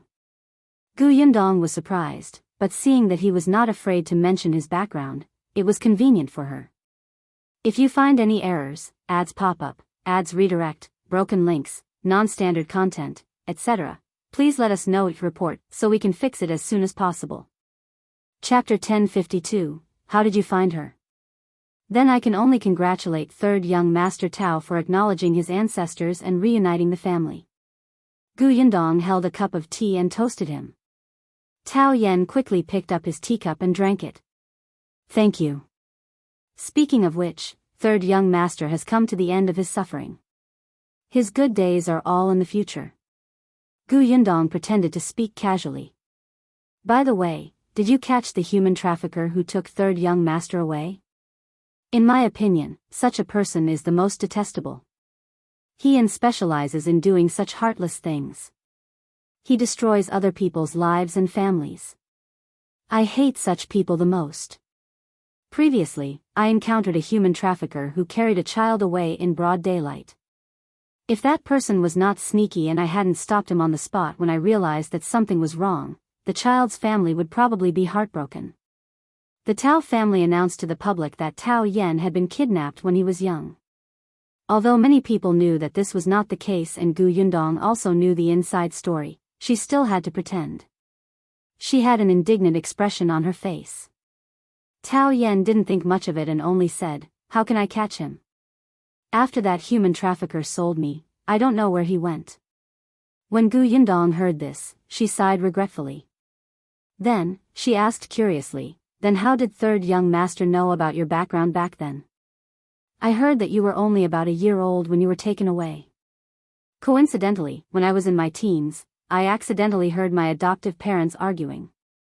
Only then did I know that I wasn't their biological son. No wonder they weren't friendly to me and beat and scolded me as if we were enemies. However, I also knew that if I asked them directly, they definitely wouldn't tell me, so I secretly investigated. Gu Yundong's interest was immediately piqued. How did you investigate? Could it be that there were some clues back then? Yes, when they were arguing back then, I heard them say that the clothes I was wearing seemed to be made of good material and were not cheap, so they took the clothes directly to the pawn shop. Although there were not many clues, there were at least some. I followed this lead and searched for a long time before I finally found that pawn shop. Fortunately, the clothes were worn by children and no one had bought them. In the end, the pawn shop owner treated it as doing a good deed and donated them to the charity hall. I found the clothes at the charity hall. The charity hall was filled with homeless orphans. Tao Yan's clothes were good, so the charity hall naturally took good care of them. This allowed Tao Yan's search to go further. If the pawn shop had sold it to anyone else, they would have worn it and thrown it away. Yundong was secretly shocked. According to Tao Yan, when he was carried away, he was wearing the clothes of the Tao family. There was no need to change clothes with Shao Qingyuan. The Tao family changed the story of Tao Yan being abandoned to being trafficked because the Tao family wanted to cover up the scandal. There was no need for Tao Yan to lie when he said that he had found the Tao family. Yundong felt that her and Shao Qingyuan's thoughts might have been too complicated from the beginning. Perhaps Old Li had nothing to do with the third young master of the Tao family being taken away. Perhaps he only knew the inside story of the third young master of the Tao family being abandoned and directly pushed this matter to Shao Qingyuan. Yes, that must be it. Before he died, he tricked Shao Qingyuan again and deliberately said this to confuse him so that he could not find his real family. If you find any errors, ads pop up, ads redirect, broken links, non-standard content, etc., please let us know it report so we can fix it as soon as possible. Chapter 1053, The Handkerchief is Shao Qingyuan's. The more Yundong thought about it, the clearer the clues in her mind became. If things went back to the beginning and all the clues related to the Tao family were removed, then, the only thing that could prove Shao Qingyuan's background might be the handkerchief that Li Dunzi and his wife had hidden. The handkerchief belonged to Shao Qingyuan, and it was given to him by his family. But why did Old Li do this? It could only mean that he had a grudge against Shao Qingyuan, or against Shao Qingyuan's family. Yundong's eyes grew brighter and brighter. They could start from there. At this moment, her mood suddenly brightened. I was lucky. When I found half of it, Big Brother happened to be looking for me. Tao Yan continued, only then did I know my background. After confirming it, I returned to the Tao family. Yundong came back to her senses and nodded. Third young master, good things come after hardships. You will definitely have good fortune in the future. Ha ha ha, thank you for your nice words. Tao Yan smiled. My brother is indeed very good to me. Yundong raised her eyebrows. Yes, only your brother treats you well. The others don't look too good. The corners of Peng Zhongfei's mouth twitched. He wanted to speak, but the two of them had been talking back and forth since they sat down. He couldn't even find a chance to interrupt. Wasn't this the first time the two of them met? How could they have so much to talk about? He endured it and then glanced at Liu Wei. He did not expect this kid to be drinking tea rather enjoyably. Was there a mistake? Even if he was treating, even if this was the best tea in Xianxia restaurant, there was no need for this guy to be like this, right? This is your restaurant. How dare you take advantage of me when you want to drink high-quality tea? Intolerable. Peng Zhongfei raised his leg under the table and kicked him hard. Pfft. Cough, cough. Liu Wei was careless and the tea directly poured into his nose. He instantly exploded. Why did you kick me? Peng Zhongfei was speechless. He had used too much strength. He touched his nose guiltily and met the gazes of the other two. He said, I heard them chatting. When I got excited, I bumped into you. Why are you so excited? You're wasting my tea. So your point is this? Yundong looked at Peng Zhongfei with a faint smile. It's my fault. I was too curious about third young master's strange background, so I asked a few more questions. By the way, it's rare to meet young Master Peng. I happen to have something to ask you for help with. Peng Zhongfei widened his eyes. What do you need my help with? He was so nervous that he stuttered. Why did she need his help? The first 2 times she had looked for him, something had happened to him. Could she not look for him this time? Peng Zhongfei was filled with regret. If he had known earlier, he would not have kicked so hard. Wouldn't it have been better to be a quiet quail? If Liu Wei wanted to drink tea, he could drink tea. It was not much money. Now, Yundong had finally noticed him. Peng Zhongfei was extremely bitter in his heart, but in front of his two friends, he still controlled his facial expression very firmly and said seriously, "What help? Tell me. No matter what, we're friends. It'll definitely help if I can. But you know that my ability is limited. I'm just a young master who eats and drinks. Don't blame me if I can't help you." Yundong was speechless. Am I that scary? I won't let you climb a mountain of swords or go through a sea of fire. She shook her head and took out the handkerchief embroidered with words from her sleeve. If you find any errors, ads pop up, ads redirect, broken links, non-standard content, etc., please let us know each report so we can fix it as soon as possible. Chapter 1054, The Origin of the Handkerchief. Ever since he took the handkerchief from Madame Du, Shao Qingyuan had handed it to her. Yundong had always kept important things in her space. The handkerchief was taken out of her space with the help of her sleeve. She handed it to Peng Zhongfei directly. Young Master Peng, your family runs a cloth shop, so you must be very familiar with fabric. Coincidentally, I just got a piece of fabric not long ago. I think this material is very good and feels very comfortable to touch. I want to ask young Master Peng, do you sell this material in your cloth shop? Peng Zhongfei secretly heaved a sigh of relief when he heard that. Luckily, it wasn't a big favor. Although he was a profligate's son, he still had to manage his own business. Familiarizing himself with fabric was the most basic common sense. Therefore, Peng Zhongfei took the handkerchief confidently. Let me see. When he touched it, he felt that the material was indeed not bad. But, Peng Zhongfei frowned and looked at it carefully. Then, his face turned red. Yundong asked, Young Master Peng, do you know it? Don't be hasty. I haven't checked it carefully. Peng Zhongfei coughed lightly. He stood up and walked to the window. He looked at the light outside carefully twice. No one knew if he had figured it out or not, but he quickly sat back at the table and rubbed the handkerchief with both hands.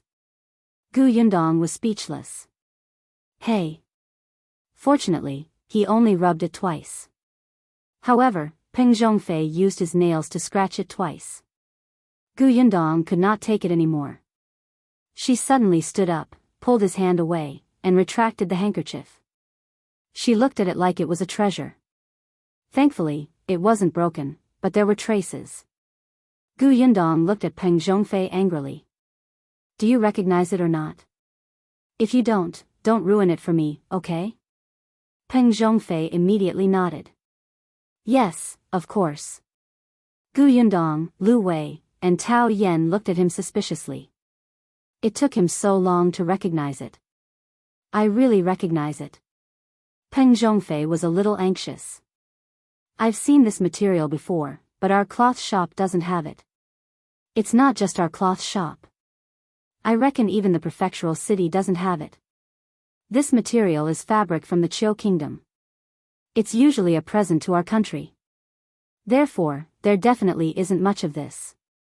Basically, it's bestowed to the concubines or high-ranking officials by the emperor after he obtained it.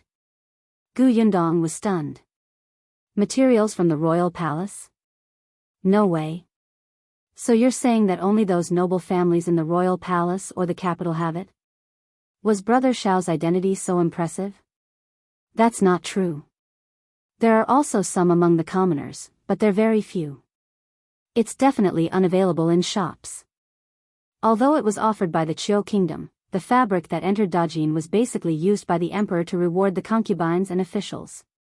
However, the Jiao kingdom also had business dealings with Dajin. If the commoners had the financial ability, it was not surprising for them to obtain this fabric. However, they definitely could not sell it. Otherwise, they would be courting death. Are you sure? Peng Zhongfei nodded vigorously. He was very certain. He had seen it once before when he followed his father to the capital. There was too little such fabric to sell. Gu Yundong was a little dumbfounded. So, the scope was still very wide. The high-ranking officials and nobles in the capital had them, and so did the concubines and civilians. Where could she start looking? Also, it was unlikely that old man Li would go to the capital, right? However, she was certain of one thing. If you find any errors, ads pop up, ads redirect, broken links, non-standard content, etc., please let us know each report so we can fix it as soon as possible. Chapter 1055, Going to the Zhang family. This handkerchief definitely had nothing to do with the Tao family. With old Master Tao and old Madame Tao's hatred for Tao Yan, they would definitely not give him such a rare and precious fabric to use. At the very least, before Tao Yan was carried away, this handkerchief would definitely not belong to him. This was Shao Qingyuan's. On the other hand, there was the word Shao embroidered on the handkerchief. She would look for someone with the surname Shao. Brother Shao's father might have the surname Shao. Gu Yundong finally heaved a sigh of relief. She stuffed the handkerchief back into her sleeve. When she looked up, she saw Peng Zhongfei smiling at her. Miss Gu, are you alright? No. Gu Yundong smiled at him, wanting to see what he was going to say. Peng Zhongfei secretly heaved a sigh of relief. Then let's eat something. Speaking of which, why hasn't this waiter served the dishes yet? It's been half a day. As he spoke, he began to criticize Liu Wei. I say, your restaurant's speed is not good. Only I'm magnanimous and tolerant and won't argue with you. If you encounter a rude person, the table will be smashed. Liu Wei snorted and stood up directly. Come. Smash it. Are you jealous of my restaurant's good business? Didn't I just ask you to pay? Look at how anxious you are. It's as if I've taken advantage of you. Before he came up, he deliberately told the waiter not to serve the dishes. Seeing how anxious Gu Yundong was, he knew that she had something to ask. Was it good to serve the dishes halfway? Besides, he wasn't willing to eat at the same table as Peng Zhongfei. Who knew if the guy would go back on his word in the end and demand a discount? Peng Zhongfei knew that he was not a good person. Did I make a mistake when I treated you to a meal? Am not very happy to eat it. The Zhang family even treated me to wild venison. I'll eat it now. See you again. As he spoke, he gestured for Gu Yundong to leave. Unexpectedly, Tao Yan, who was quietly listening to their bickering, was suddenly stunned. He asked, Zhang family? Which Zhang family? Zhang House. The Zhang family that sells pastries? Are you very familiar with the Zhang family? Liu Wei waved his hand. No, it's just business dealings. Tao Yan stopped talking. Gu Yundong took a few more glances at him, feeling a little puzzled. Unfortunately, before she could ask, Liu Wei urged her to leave quickly. As soon as he went out, Liu Wei snorted and asked the waiter to serve the dishes to Peng Zhongfei and the others. At the same time, he reserved a room to eat. Gu Yundong grabbed him. We're eating here? Aren't we going to the Zhang family? Are we? It's already so late. There's no point in going. I just didn't want to eat with Peng Zhongfei, so I came out on purpose. Liu Wei said happily, but Gu Yundong was silent for a moment before saying, let's go to the Zhang family. She was a little concerned about Tao Yan's hesitation just now. Liu Wei's brows were tightly knitted. It's all right. If my father asks, just say that I refuse to go. Hell just hit me. But Gu Yundong had already walked downstairs. But I suddenly want to eat venison. Liu Wei, why would a woman like you be so interested in venison? Don't you know that's what it was supposed to enhance manhood? At the thought of this, Liu Wei blushed. Seeing that Gu Yundong was about to leave the house, she quickly chased after him. Luan was still waiting outside. When he saw them come out, he finally heaved a sigh of relief. When the two of them got into the carriage and walked back to the Sun family, Gu Yundong asked, Peng Zhongfei and the others don't know about your engagement with Miss Zhang? Otherwise, why would they ask about his relationship with the Zhang family? If you find any errors, ads pop up, ads redirect, broken links, non-standard content, etc. Please let us know your report so we can fix it as soon as possible. Chapter 1056. Is this what Liu Wei called ferocious? Liu Wei pursed his lips. If even you don't know, how would they know? Yundong raised an eyebrow at him. Liu Wei said lazily, this is my request. I can get engaged, but they can't tell anyone. My father is afraid that if I'm forced into a corner, it'll run away without a trace, so he agreed. You know that I'm not satisfied with this marriage, but my father insists that I interact with Miss Zhang. He seems to be certain that he'll definitely like her. It can also be considered to be giving each other a way out. If I still don't want to get married to Miss Zhang, he'll silently cancel the engagement. It won't ruin her reputation. The Zhang family doesn't object to your request?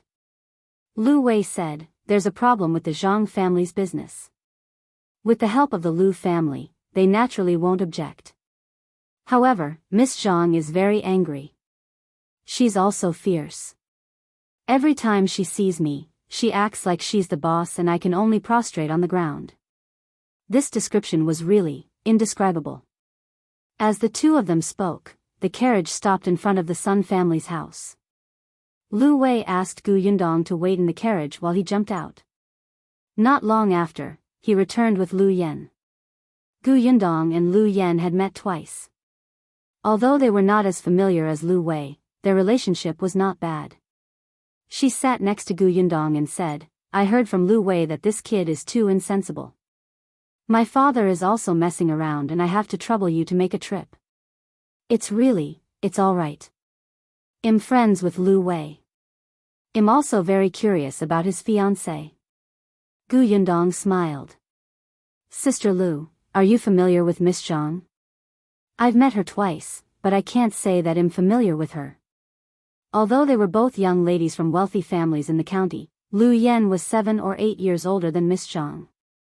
When she was still a girl, Miss Zhang was just a little bean. Later on, she married someone and gave birth to a child. She could not play with Miss Zhang. Although they had met twice, it was actually in a hurry. Yundong nodded. She knew what was going on. The Zhang family was really quite far from the Liu family. One was in the south and the other was in the north of the county. When the carriage stopped at the entrance of the Zhang family's house, a servant was waiting anxiously outside. When he saw Liu Wei coming down, he hurriedly ran over. Young Master Liu, you're finally here.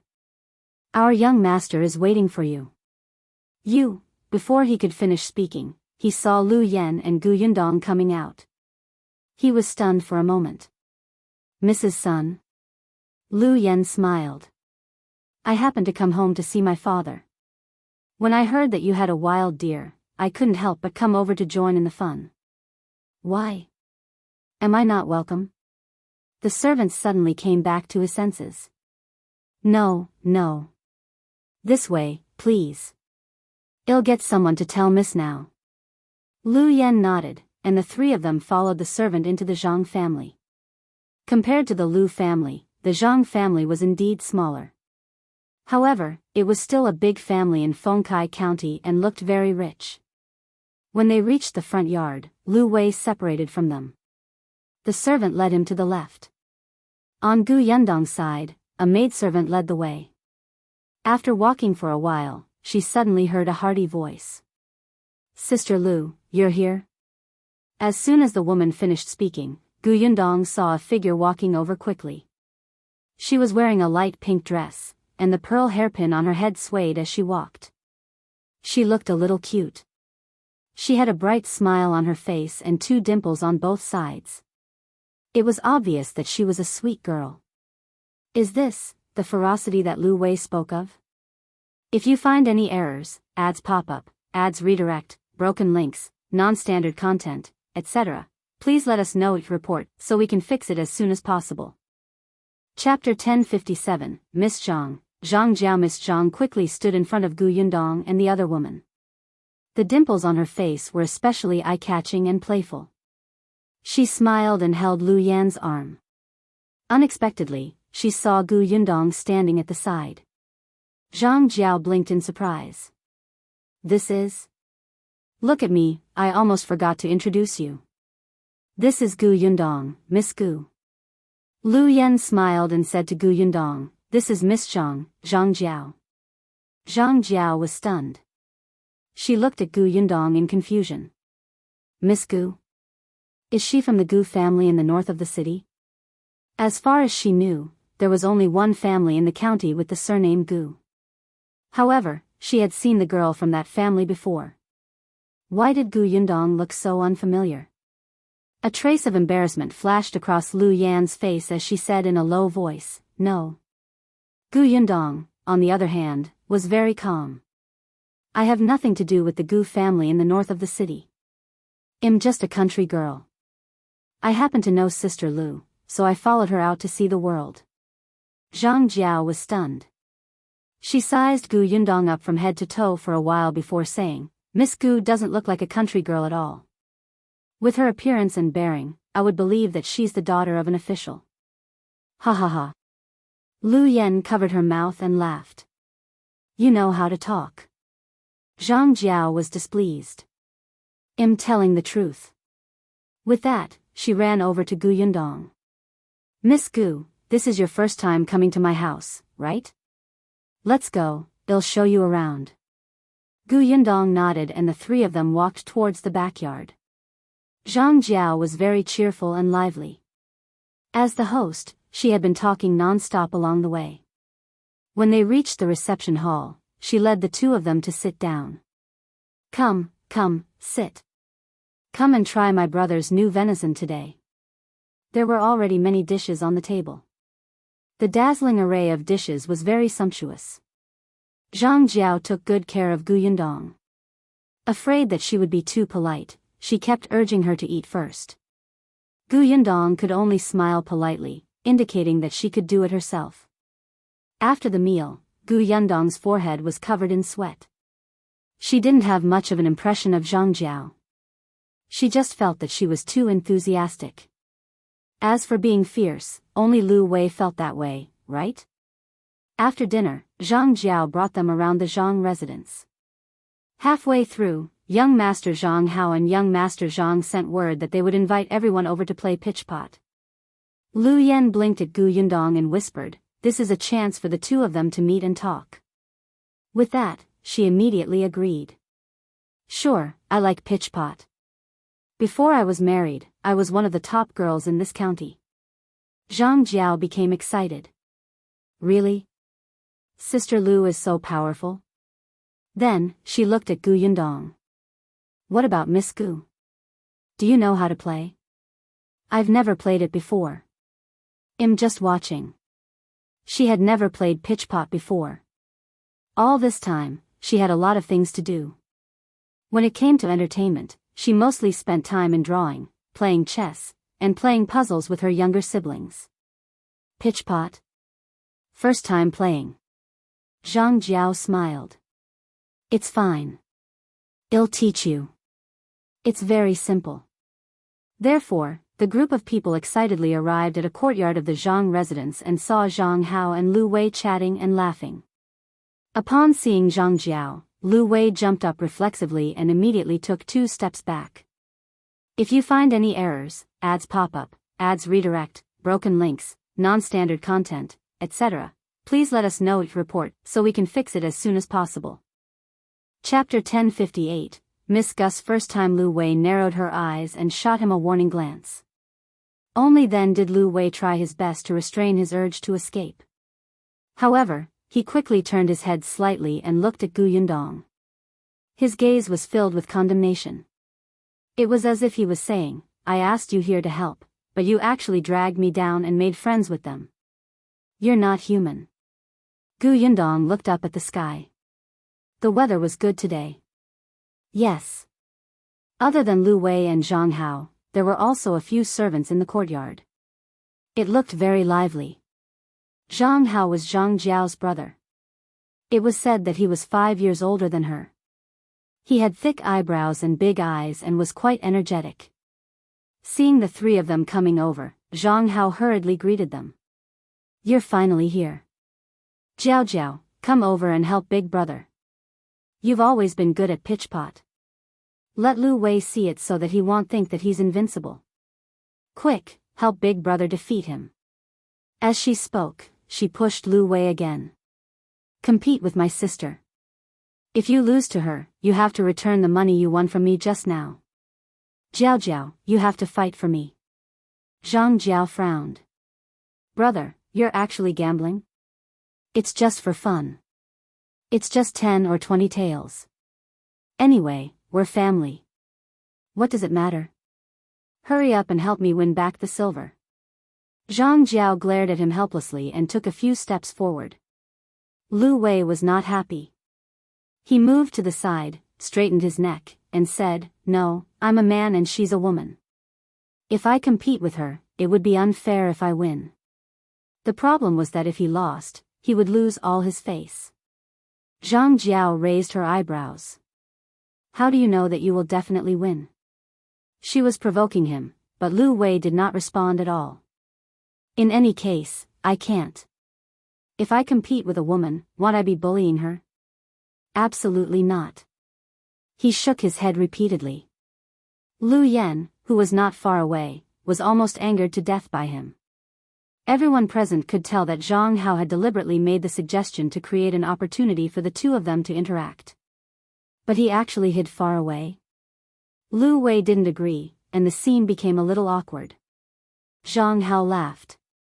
Forget it. Looks like I can only do it myself. After saying that, he rolled up his sleeves and came forward, throwing an arrow into the pot. Liu Yan could only put in more effort to liven up the atmosphere. She was the second to come forward. Speaking of which, I haven't played in a long time. My hands are rusty. If I can't shoot accurately later, don't laugh at me, okay? After so many times, this matter was finally resolved. Liu Wei was a playful person to begin with.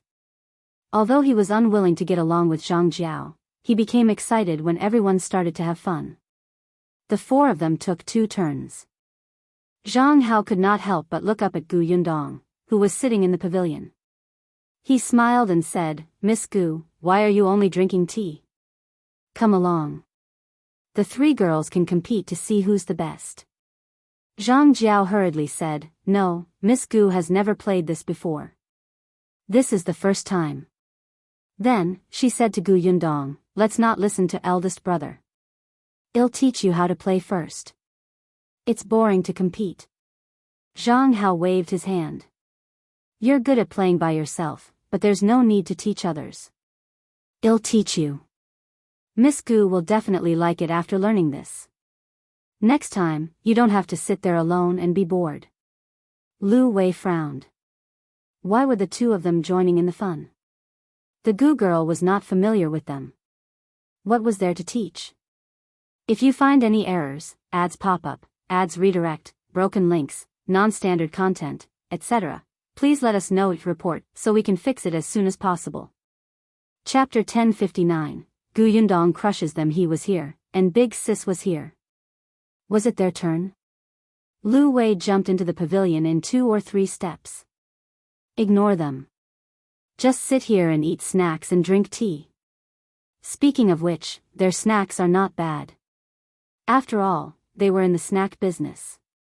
Yundong was silent for a moment before saying in a low voice, "I remember you telling me in the carriage when you came. You once told Miss Zhang my name, right?" Liu Wei nodded, but he looked confused. "Yes, why?" Yundong smiled. "Nothing." She stood up and walked out of the pavilion. She didn't know if the 2 siblings saw that Liu Wei's attitude toward her was different, but they looked a little unhappy now. Liu Yan couldn't help but hold her forehead. This silly little brother. Yundong walked in front of Zhang and took out an arrow from the basket beside him. He said, "There's no need to teach me. I saw that you guys played 2 rounds just now and have roughly learned it." Zhang quickly came back to his senses and said with a smile, "It's not something that can be learned just by looking at it. You don't know, although this pitch pot looks simple, it requires agility. The angle has to be chosen well, and the wrist has to be exerted, the eyes, with a bang, the arrow in Gu Yundong's hand flew forward and went straight into the pot. Zhang Hao, Zhang Jiao, Lu Yan, Liu Wei said, "All right." Clap clap clap clap clap clap. Gu Yundong's mouth twitched. Zhang Hao, who was beside him, quickly applauded. "Miss Gu is too awesome. She must have been lucky." Gu Yundong picked up another arrow and threw it in with a bang. "Good." Liu Wei continued to cheer excitedly. She did not want to look at her annoying brother. Fortunately, she still had Liu Yi at home. If he could inherit the family business in the future, the Liu family would not be declined just like that. Zhang Hao frowned slightly, but he quickly relaxed. Bang! Bang! Bang! Bang! Bang! Following that, there were a few more soft sounds. After that, the arrows were all in the pitch pot without exception. At this moment, everyone present was surprised. The pitch pot looked simple, but Zhang Hao was right. Skill was really important. They admitted that their skills were not bad, but it was not to the point where they did not miss a single shot. Even if it was them, it was impossible for them to not miss a single one of the 7 or 8 arrows in a row. Bang, bang, bang. Gu Yundong nodded in satisfaction. Not bad. Other than Liu Wei, who had a proud and excited expression on his face, everyone else in the courtyard had wooden expressions. Zhang Jiao took a while to find her voice. "Miss Gu, is this really your first time playing?" Gu Yundong nodded seriously. "It's true. I never lie." Liu Wei secretly pursed his lips. "Shouldn't you be honest with yourself?" Gu Yundong rubbed her wrist and continued, "You also know that I'm just a country bumpkin. I've done too much farm work at home. I'm strong and my wrist is strong. That's why I didn't miss any of them." "ISS, that so?" Zhang Jiao was stunned. She looked at her, then lowered her eyes to look at her wrist. Gu Yundong's expression was serious. That must be the case. Zhang Hao was so shocked that he could not say a word just now. Now, he finally said dryly, "So there are such benefits to doing farm work. Looks like I should go to the field to train." "Young Master Zhang, that's a good idea." Gu Yundong agreed. Zhang Hao laughed dryly again. "If you find any errors, ads pop-up, ads redirect, broken links, non-standard content, etc., please let us know each report so we can fix it as soon as possible." Chapter 1060, Have You Fallen for Gu Yundong? Gu Yundong had thrown the arrows once, and almost crushed everyone present. When she continued to play, no one called her. However, Zhang Hao and Zhang Jiao still came to her side from time to time to ask about her well-being, as if they were afraid that as the host, they would neglect her. Gu Yundong also responded with a smile and continued to drink tea and eat snacks. Liu Wei's words made sense. The Zhang family's snacks were indeed not bad. However, after eating and drinking too much, she could not control her physiological reaction. Gu Yundong saw that the others were playing and did not notice her. She called the maidservant beside her and asked her to lead the way to the toilet. The maidservant quickly responded and led her out of the pavilion. After walking out of the courtyard and making 2 more turns, the maidservant stopped. Gu Yundong entered the outhouse. The maidservant was waiting outside. However, when Gu Yundong came out, the servant girl was nowhere to be seen. Gu Yundong could not help but rub her chin. Was the Zhang family going to do the same thing as the Peng family? Was it so dangerous to go to the toilet in a rich family? Could she be killed after going in and coming out? It couldn't be, right? She didn't have any deep hatred with the Zhang family. It was her first time meeting them, so she was very flustered. Gu Yundong stood at the same spot for a long time, but the servant girl still did not come. Forget it, she still knew the way. She raised her foot and slowly took a small step forward. Just like when they came, Gu Yundong turned 2 corners. Just as she was about to reach the courtyard, a voice suddenly came from the corner.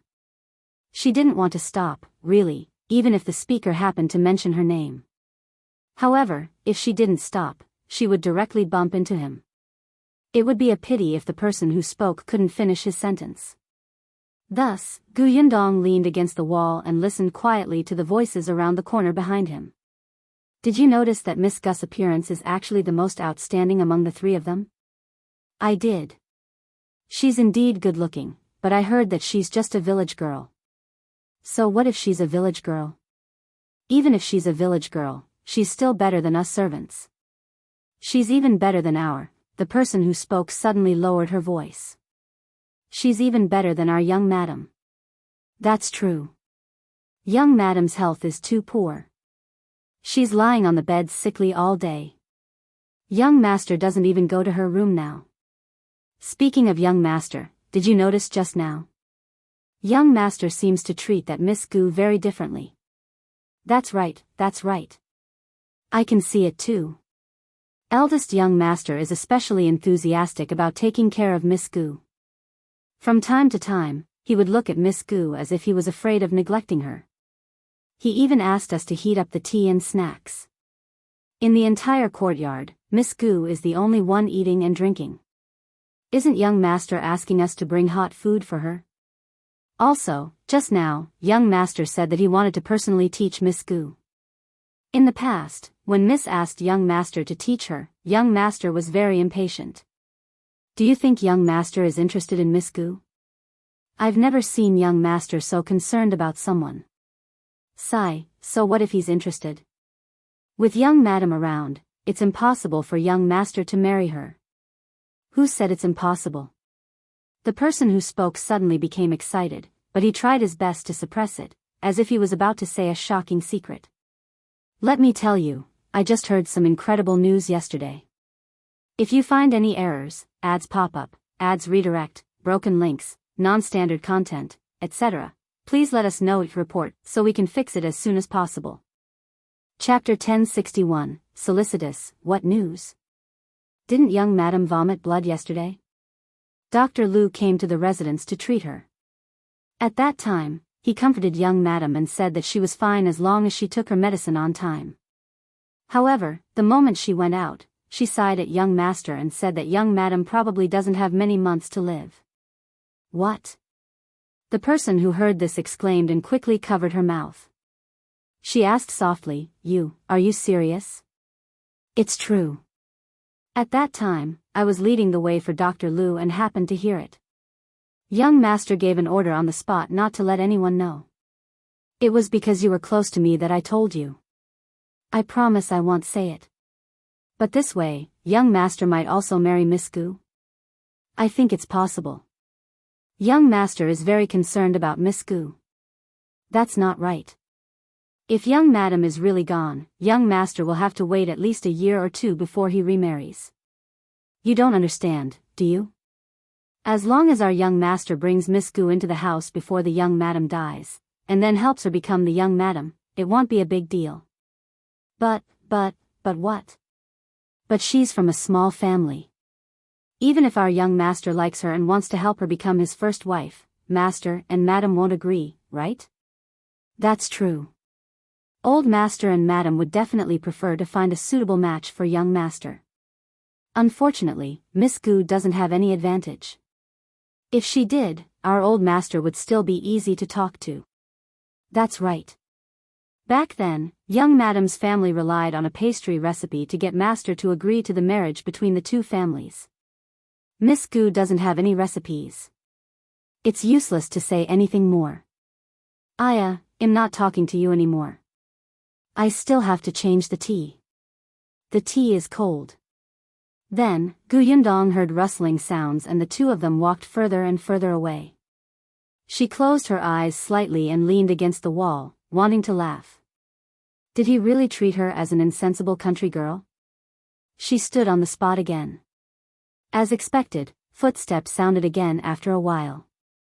Immediately after, the servant girl who had led the way earlier hurried over. Miss Gu, so you're here. I'm really sorry. I saw that old Madame Wang was carrying some heavy things just now, so I helped her carry them over. When I came back, I didn't see Mississippi. I thought that Miss hadn't come out, so I waited outside. After a long time, I realized that something was wrong and quickly came over.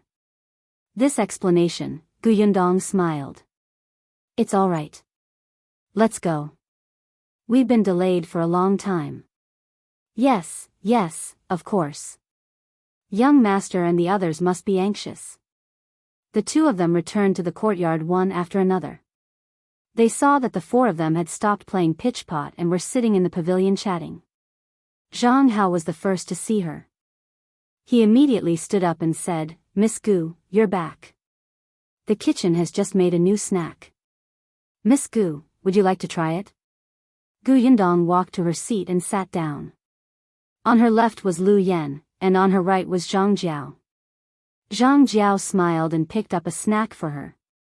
Try it. This is delicious.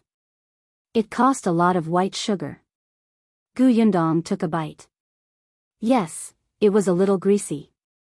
They had indeed spent a lot of sugar. She didn't say much and watched the others talk and laugh. Zhang looked at her from time to time, but Yundong just lowered her head and pretended not to see it. It was not until Liu Yan saw that it was getting late and was about to leave that she stood up. Zhang and his sister sent them out of the house. If you find any errors, ads pop up, ads redirect, broken links, non-standard content, etc., please let us know each report so we can fix it as soon as possible. Chapter 1062, What's Wrong? After getting into the carriage, Liu Wei slumped in his seat. Liu Yan hit him and ignored him. She turned around and asked Yundong, how is it? Miss Zhang isn't as fierce as Liu Wei said, right? She's just a little enthusiastic. You're not scared, are you? Yundong shook her head and leaned against the wall of the carriage. I'm just a little tired. Tired? Liu Yan was stunned. Although they had spent most of the afternoon playing pitch-pot, other than the 10 arrows, Yundong had not moved at all. She practically sat in the pavilion and ate.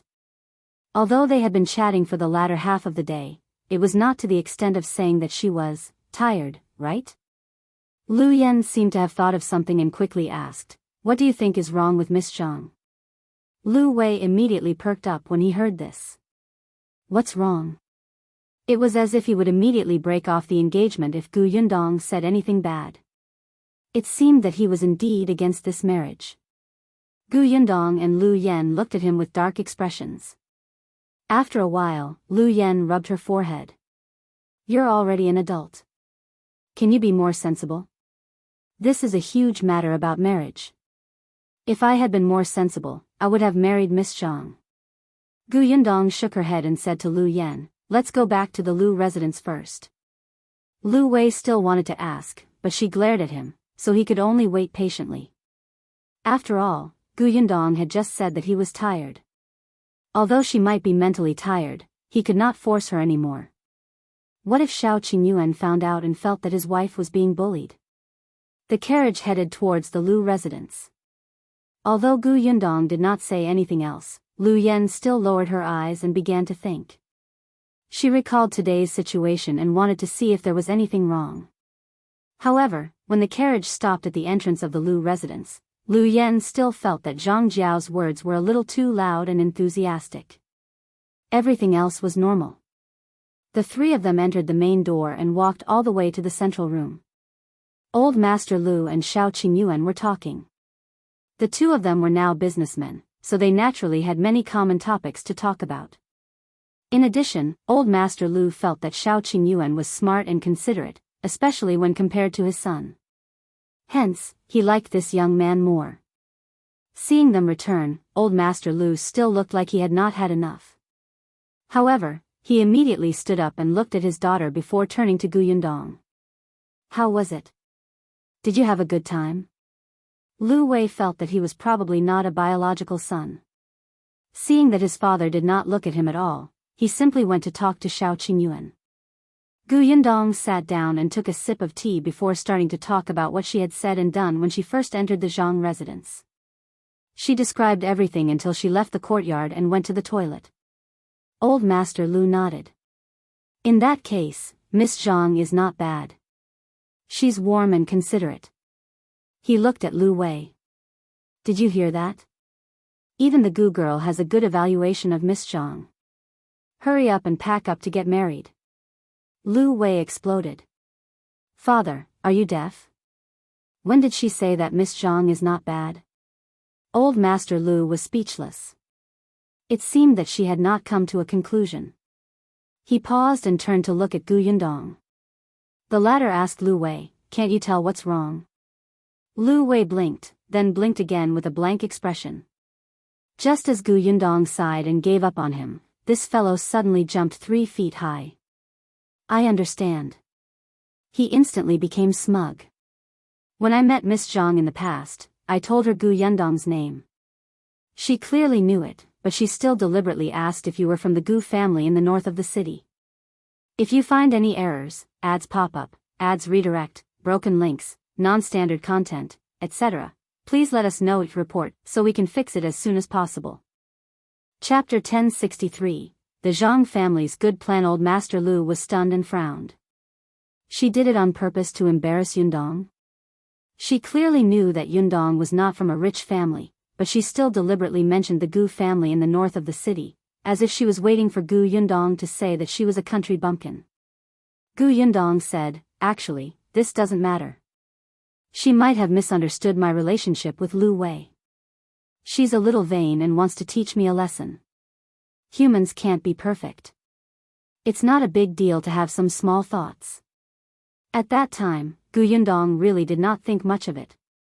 Even when they were eating, Zhang Jiao kept introducing all kinds of delicious dishes, as if Gu Yundong was just a country girl who had no experience, but she did not make it too obvious. At least, at that time, Liu Yan, who was sitting at the same table, only sighed at how enthusiastic she was. Until they saw Zhang Hao. What's wrong with meeting Zhang Hao? Liu Yan had always felt that she was quite intelligent. Others had also praised her for being smart. But now that she heard Gu Yundong's words, she realized that she had overlooked these details. At the mention of Zhang Hao, Gu Yundong sneered. Zhang Jiao wanted to matchmake me with Zhang Hao. What did you say? Shao Qingyuan, who had been silent all this while, was the first to frown. Liu Wei was also shocked. After the shock, he silently shrank his presence to prevent Shao Qingyuan from blaming him. Why did she want to matchmake you and young Master Zhang? Liu Yan was a little curious. If she really looks down on your identity, why did she? It's probably for sugar. Besides, she didn't want Zhang Hao to marry me as his first wife. It'll just be a concubine. It's not a loss for their family to exchange the identity of a concubine for the sugar. The Zhang family was in the pastry business and needed too much white sugar. However, Gus could sold 5 caddies at a time. How could it satisfy their appetite? However, everyone in Fengkai County knew that the Gu family's sugar was dedicated to the emperor. With the emperor's decree, no one in the county dared to have any designs on the sugar. However, this did not mean that they could not have designs on Gu Yundong. Now, other than the imperial court, only the Gu family could do the white sugar business. As long as Gu Yundong became a member of the Zhang family, the white sugar business would naturally belong to the Zhang family. This Zhang family had a good plan. Moreover, the 2 whispering people had specially mentioned that the young madam did not have many months left to live. They gave Gu Yundong some pressure and let her know that if she wanted to marry into the Zhang family and become the young madam of the Zhang family, it was best to become the young master's concubine as soon as possible. Gu Yundong was speechless. Why was the Zhang family so sure that she would fall for Zhang Hao? Just because he was the eldest young master of the Zhang family? Old Master Liu frowned when he heard that. Old Master Zhang's business ability was average and he had some small problems, but as an in-law, there was no big problem. But his children, especially Zhang Jiao. It was fine even if she had some tricks up her sleeve. He did not care. However, she could not be too unreliable. Liu Wei was already unreliable enough. Even if his future wife wasn't too smart, she should know her limits. Since Zhang Jiao knew that Gu Yundong's family was in the sugar business, she would definitely know that she was engaged. She went to matchmake a girl who was engaged to be her brother's concubine. And she even used her sister-in-law as a raft. she simply didn't know what was going on. Moreover, anyone with a discerning eye could tell that Gu Yundong had a close relationship with the Liu family. Yet, she had to offend Gu Yundong. Not only could such a person not help Liu Wei, but she would also drag him down.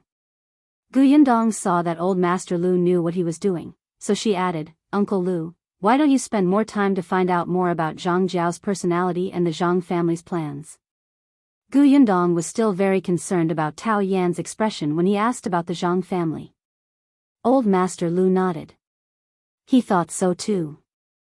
If you find any errors, ads pop up, ads redirect, broken links, non-standard content, etc., please let us know each report so we can fix it as soon as possible. Chapter 1064, Shocking Result. Liu Wei was very happy to hear that. Judging from his father's words, there was no follow-up to his marriage with Zhang Jiao. However, before old Master Liu found out the results, this marriage had to continue. However, no one expected that after more than a month, the results of old Master Liu's investigation would be so shocking. Not only was Zhang Jiao unreliable, but her personality was also not fierce, but vicious. The reason why the young madam of the Zhang family was bedridden was because Zhang Jiao had poisoned her. And the reason was actually because Zhang Jiao and Zhang Hao slept together and disrupted the social rules. This was a huge amount of information. When old Master Liu found out, he almost couldn't breathe. His fingers trembled. The Zhang family actually wanted to marry such a lousy thing to the Liu family and become the wife of his precious son? Old Master Liu was trembling with anger, but he still continued to investigate. As expected, Zhang Jiao was not the daughter of the Zhang family at all. She was the illegitimate daughter of Mrs. Zhang's brother, who was afraid that the tigress at home would find out, so he lied and said that she was Mrs. Zhang's daughter. He gave old Master Zhang some benefits and raised Zhang Jiao and the Zhang family since she was young. It was not until Zhang Jiao and Zhang Hao's affair was exposed that old Master Zhang and Madame Zhang could not wait to arrange a marriage for Zhang Jiao. Of course, Zhang Jiao was unwilling at first. She wanted to reveal her identity and marry Zhang Hao openly. However, she was dreaming. How could old Master Zhang and his wife agree? She was just an illegitimate daughter. Not to mention how revealing her identity would affect Mrs. Zhang's brother. Zhang Hao already had an official wife. With Zhang Jiao's identity, she could at most be a concubine. However, Zhang Jiao was unwilling, so she poisoned young Madame Zhang. Old Master Zhang almost beat her to death when he found out. It was Mrs. Zhang who stopped him in time because she was his niece and had been raised since she was young. However, Zhang Jiao could not stay in the Zhang family no matter what. Zhang Jiao also knew that after the matter was exposed, she could only marry out. Now, old Master Zhang could still listen to Madame Zhang and choose a good marriage for her. If he waited until the day he got impatient, she might even be given to an old man as a concubine. Under Mrs. Zhang's persuasion and Zhang Hao's comfort, Zhang Jiao finally agreed to get married. In any case, even if she could not become husband and wife with Zhang Hao, they didn't have to be together day and night if they truly loved each other. When she married into a rich family, she would give birth to Zhang Hao's child and let this child inherit all the assets of that family. Wouldn't that be killing two birds with one stone? What was even more unacceptable to old Master Liu was that old Master Zhang's choice from the start was Tao Yan of the Tao family. The third young master of the Tao family was the eldest son of the Tao family. However, old Master Liu knew about the Tao family's trivia in the past. He knew that Tao Yan was abandoned by the Tao family.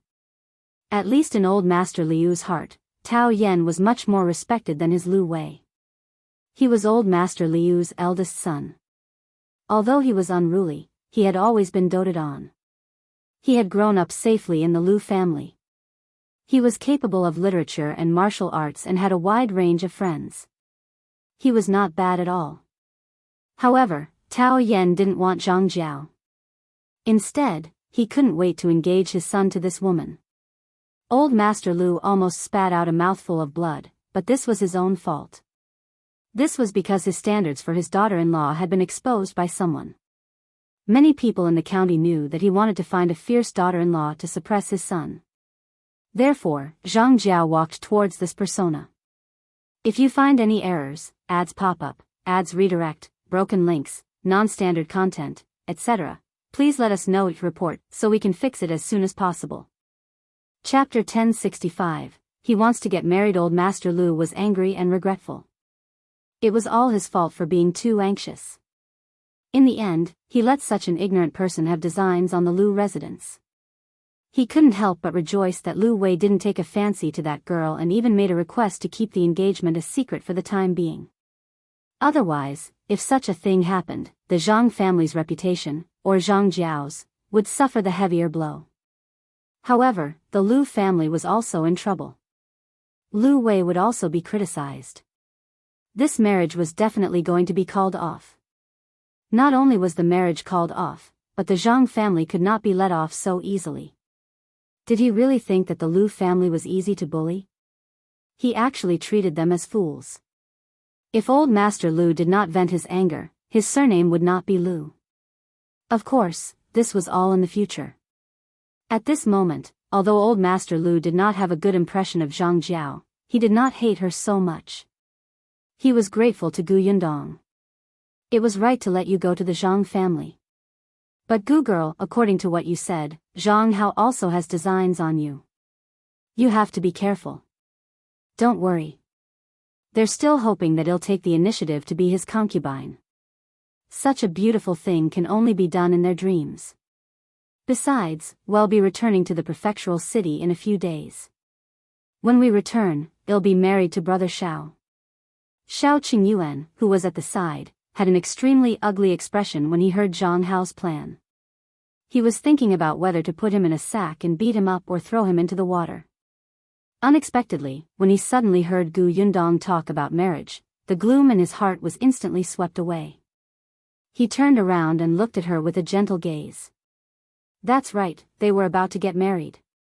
It was fine if that Zhang fellow retreated in the face of difficulties. If he still did not give up and wanted to approach them, it would be a light punishment for Shao Qingyuan to break the man's limbs. At the side, Liu Wei touched his arm. They made him feel mushy. However, for some reason, he suddenly felt a trace of envy. For the first time in his life, the man who had been single for nearly 20 years and was extremely repulsed by marriage and wished he could eat, drink, and have fun for the rest of his life had the thought of finding a wife. It seemed like it was not bad to have wife and children. When he had a wife, he would bring her out every day to show off their love.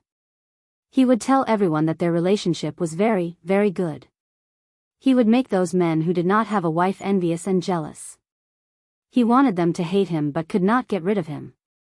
Just thinking about it made him happy. Well, the next time his father asked him to go on a blind date, he would reluctantly go and take a look. He would not refuse. However, at this moment, old Master Liu sighed in his heart. Fate was indeed something that could not be forced. Perhaps his son's love had yet to arrive, so he did not have to be so anxious. He would think about it when his son wanted to get married. Seeing that it was getting late, Gu Yundong and Shao Qingyuan bade farewell and left the Liu residence. After getting into the carriage, Gu Yundong took out the handkerchief from her sleeve. Facing Shao Qingyuan's puzzled gaze, she told him about her encounter with Tao Yan and Peng Zhongfei at Xianxia restaurant. Shao Qingyuan was surprised. So, this handkerchief was originally mine? Old Li didn't change the clothes and accessories on Tao Yan and me? Yes, it must be yours. Gu Yundong nodded. And according to Peng Zhongfei, this handkerchief is very rare and precious. Since your family put such a rare handkerchief on you and use it as an ordinary handkerchief, they must dote on you very much. Shao Qingyuan suddenly tightened his grip on his handkerchief, and his lowered eyelids trembled slightly. If you find any errors, ads pop up, ads redirect, broken links, non-standard content, etc., please let us know each report so we can fix it as soon as possible. Chapter 1066, Does Old Li have an enemy? Gu Yundong saw it and suddenly felt sorry for him. Sure enough, Brother Shao was very concerned about this. She reached out and grabbed his large palm. Her fingers intertwined with his and held onto it tightly. Shao Qingyuan raised his head and hugged her. He rubbed his chin gently on her hair. "I'm fine." Big brother Shao, old man Li might have a grudge against your family. That's why he carried you away and tortured you like this. However, if your family is powerful, why would old man Li, an illiterate farmer, be involved? Shao Qingyuan said, let's go back and ask Li Dunzi. Gu Yundong nodded. When the carriage drove into Yongfu village, the sky was already a little dark. When they arrived at the Gu residence, the two of them got out of the carriage and went straight to second brother Li's house. Li Dunzi and Madame Du had been very happy these past 2 days. Their son was married, and Shao Qingyuan and Gu Yundong came to congratulate them. The villagers' attitude towards them instantly changed. Even Madame Du's maternal family became much more affectionate. Especially today, they wanted her to talk to Shao Qingyuan so that their family could cut the queue and come over in advance for the vaccination. Madame Du didn't dare to agree to such a request. Her maternal family didn't know, but she knew very well. Shao Qingyuan and the others gave her face because of that handkerchief. Hence, she found an excuse to reject them selflessly. When Shao Qingyuan and the others came in, Madame Du was feeding the chickens. Hearing a familiar voice coming from the door, she thought that she had heard wrongly. It took a while for him to react and hurriedly went out to welcome her. Why are you here?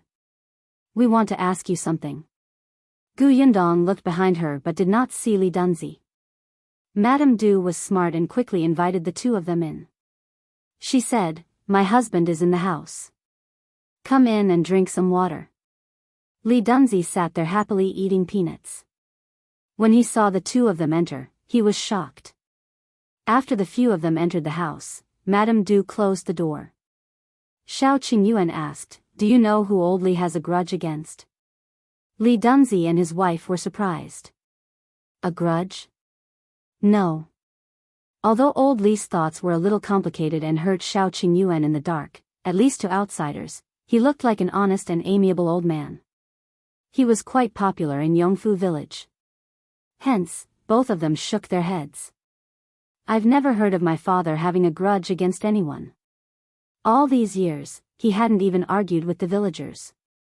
Gu Yundong frowned. Actually, Shao Qingyuan also knew this. She thought for a moment and changed the question. Then do you know that he left Fengkai County in the past and went to the prefectural city, or even further, like the capital? Madame Du widened her eyes. The capital? No way. Why did he go so far away? My father-in-law was just a farmer. How could he go to the capital? That's the capital. Who would dare to go without some money? She shook her head vehemently, thinking it impossible. Madame Du had only been to the county city at most. She had never even been to the prefectural city. She felt that the capital was on the horizon. It was too far away, so far that she could only hear this name in her life. On the other hand, Li Dunzi frowned slightly, as if he was in deep thought. His silence made Gu Yundong and Shao Qingyuan look at him. Madame Du asked in surprise, honey, why did you think for so long? Could it be that father-in-law really went to the capital? Was he that powerful? Li Dunzi shook his head. I don't know. If you find any errors, ads pop up, ads redirect, broken links, non-standard content, etc., please let us know each report so we can fix it as soon as possible. Chapter 1067, Very strange. Just as Gu Yundong was about to be disappointed, she heard him say, although I don't know if my father went to the capital, he was indeed in the prefectural city. He scratched his head and tried his best to recall what had happened decades ago. My mother told us that my father was a peddler before he got married. He went to the prefectural city for business. After he got married, he stopped being a peddler. However, he would go out to look for work when he had spare time, but he didn't look for work in the county city like the villagers. He almost always went to the prefectural city, so he wouldn't be at home for 2 to 3 months. As for whether he went to the capital, even my mother didn't know. He would not be home for 2 to 3 months. If he rode a horse faster, it was not impossible for him to make a trip to the capital and come back. Then, was he not at home before he carried Brother Shao back? Li Dunzi knew this. He nodded. He was indeed not around. He went to the prefectural city. At that time, we were all grown up and had children. Back then, the three of us even asked father to bring us to the prefectural city to make a fortune, but father didn't agree and left alone. In that case, Shao Qingyuan might really have been carried over from somewhere else. As for whether it was the capital or not, that was still to be verified. Old man Li did not seem to be close to his three sons. He had never brought any of his sons to the prefectural city. This person was really strange. Gu Yundong and Shao Qingyuan walked out of second brother Li's house. The two of them did not speak along the way. There was a vast sea of people, and their only target seemed to be the capital. At the very least, they had to know what kind of people had this kind of fabric and whose surname was Shao. There were few pieces of such fabric, so there were always traces. Shao Qingyuan held her hand. There's no hurry. Take your time. It had been 20 years. It definitely wouldn't be that easy. Yes. Gu Yundong exhaled. No matter what, it was good to have a direction. The two of them chatted as they walked. When they reached the entrance of the Gu residence, they realized that Liang was already waiting there. When he saw them return, he quickly welcomed them with a happy smile. Gu Yundong asked, Uncle Chen, why are you here? Did everything go smoothly today? Did those people cause trouble for you? As they spoke, they led Liang through the door. Liang immediately waved his hand. No, no. When they heard that Qingyuan was not around, they left. Don't worry, everything went smoothly today. I came over to tell you so that you wouldn't worry. However, I think they will come again tomorrow. It's fine. Brother Shao and I will go into the mountains to pick herbs tomorrow morning. Liang nodded. That's good. He also talked about the vaccination today. Some people in the village had already been vaccinated. There were 5 or 6 people in the Gu family's workshop who had already been vaccinated. The production in the workshop could not stop, so it was impossible to vaccinate everyone at once. They could only do it in batches. 5 or 6 people per batch. Anyway, the workers in the Gu family workshop were not worried. Shao Qingyuan would not treat Gu Yundong's people badly, right? Therefore, compared to the anxious villagers in the village, they were much calmer. They continued to stick to their posts conscientiously until it was their turn. It was all thanks to Tong An's leadership that they trusted the Gu family so much. Gu Yundong trusted Tong and more. Liang did not leave after explaining the situation in the village. He looked at Gu Yundong hesitantly. Yundong, there's another private matter that I need your help with. If you find any errors, ads pop up, ads redirect, broken links, non-standard content, etc., please let us know each report so we can fix it as soon as possible. Chapter 1068, Niu Dan Brother, Lu Dan. Gu Yundong smiled. Uncle Chen, you don't have to be so polite. If there's anything you need, just say it. It'll definitely help if I can. It's like this. Liang was still a little embarrassed. You also know that Niu Dan Brother, Lu Dan, used to study in town. The corners of Gu Yundong's mouth twitched. She really did not know that Niu Dan Brother was called Lu Dan. Didn't they say that he went to school early and was called by his full name? Only Liang, as a grandfather, insisted on a lowly name so that it would be easy to raise him up. Lu Dan was Chen Jingkai's son. Lu Dan has also gone to Dongyi Academy in the county city to study, Liang said. Gu Yundong said, that's a good thing. Lu Dan used to study in town. When Chen Jingkai was a junior manager, the family of 3 rented a house in town. Later on, Chen Jingkai lost his job, so he naturally stopped renting the house. Fortunately, his mother's maiden family was from town, so Lu Dan stayed at his grandfather's house most of the time, making it convenient for him to go to and from school. However, the Wei family's uncles and aunts were rather dissatisfied. After all, Chen Jingkai had already returned home to farm. Even if he would give food as a living expense every month, how was that enough? They were dissatisfied. The family had a few quarrels because of this, and Lu Dan's studies were also affected. It was only when Chen Jinkai became a county worker that the Wei family became enthusiastic about Lu Dan. However, Lu Dan was not a fool. How could he not see this perfunctory politeness? Therefore, when Chen Jinkai became the shopkeeper and his salary increased and stabilized in the county city, he began to send Lu Dan to the county city to study. It just so happened that Niu Dan was in Dongyi Academy, so the two brothers could accompany each other. Therefore, not long ago, Lu Dan also entered Dongyi Academy. Chen Jinkai was reassured, but the problem also emerged. Niu Dan had been riding the Gu family's carriage to the county city previously. Now that there was an additional Lu Dan, Chen Liang was embarrassed to let his two grandsons freeload someone else's carriage. These days, it was Chen Liang who drove the ox cart to send his two grandsons to the county city. It was just that the county city was far away and the ox cart was slow. It would be fine if he sent them over once or twice, but if he had to do it every morning and night, it would take too much time. He would not have to do his family's work. Chen Liang had also thought of renting a house in the county city, but firstly, the rent in the county city was expensive, and secondly, his two grandsons were still young. He would not be at ease without someone to take care of them. Although Chen Jinkai could occasionally stay in the backyard of Gus' shop, he couldn't live there with the children. After thinking about it, Chen Liang still wanted to borrow the Gu family's carriage to commute to the county. However, it had to carry an extra Lu Dan. Gu Yundong immediately agreed. No problem. Chen Liang heaved a sigh of relief and took out the copper coins on him. Here is 100 copper coins. Take it as the fare for the two brothers' carriage. Gu Yundong thought about it and did not refuse. She accepted it anyway. Chen Liang heaved a sigh of relief.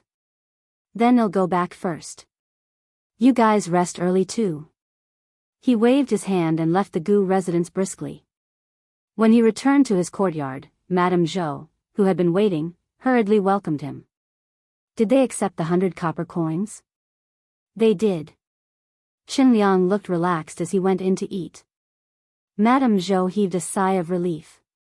Unexpectedly, Madame Wei was unhappy when she heard this. It's just one more person. They actually took money. The Gu family doesn't lack those 100 copper coins. Why do they have to charge this? As soon as she finished speaking, Madame Zhou patted her back heavily. Shut up. I finally know why your husband didn't bring you to the county. If you find any errors, ads pop up, ads redirect, broken links, non-standard content, etc., please let us know each report so we can fix it as soon as possible. Chapter 1069, Returning to the Prefectural City. Madame Wei cried out in pain. Then, she was stunned and hurriedly asked, why not?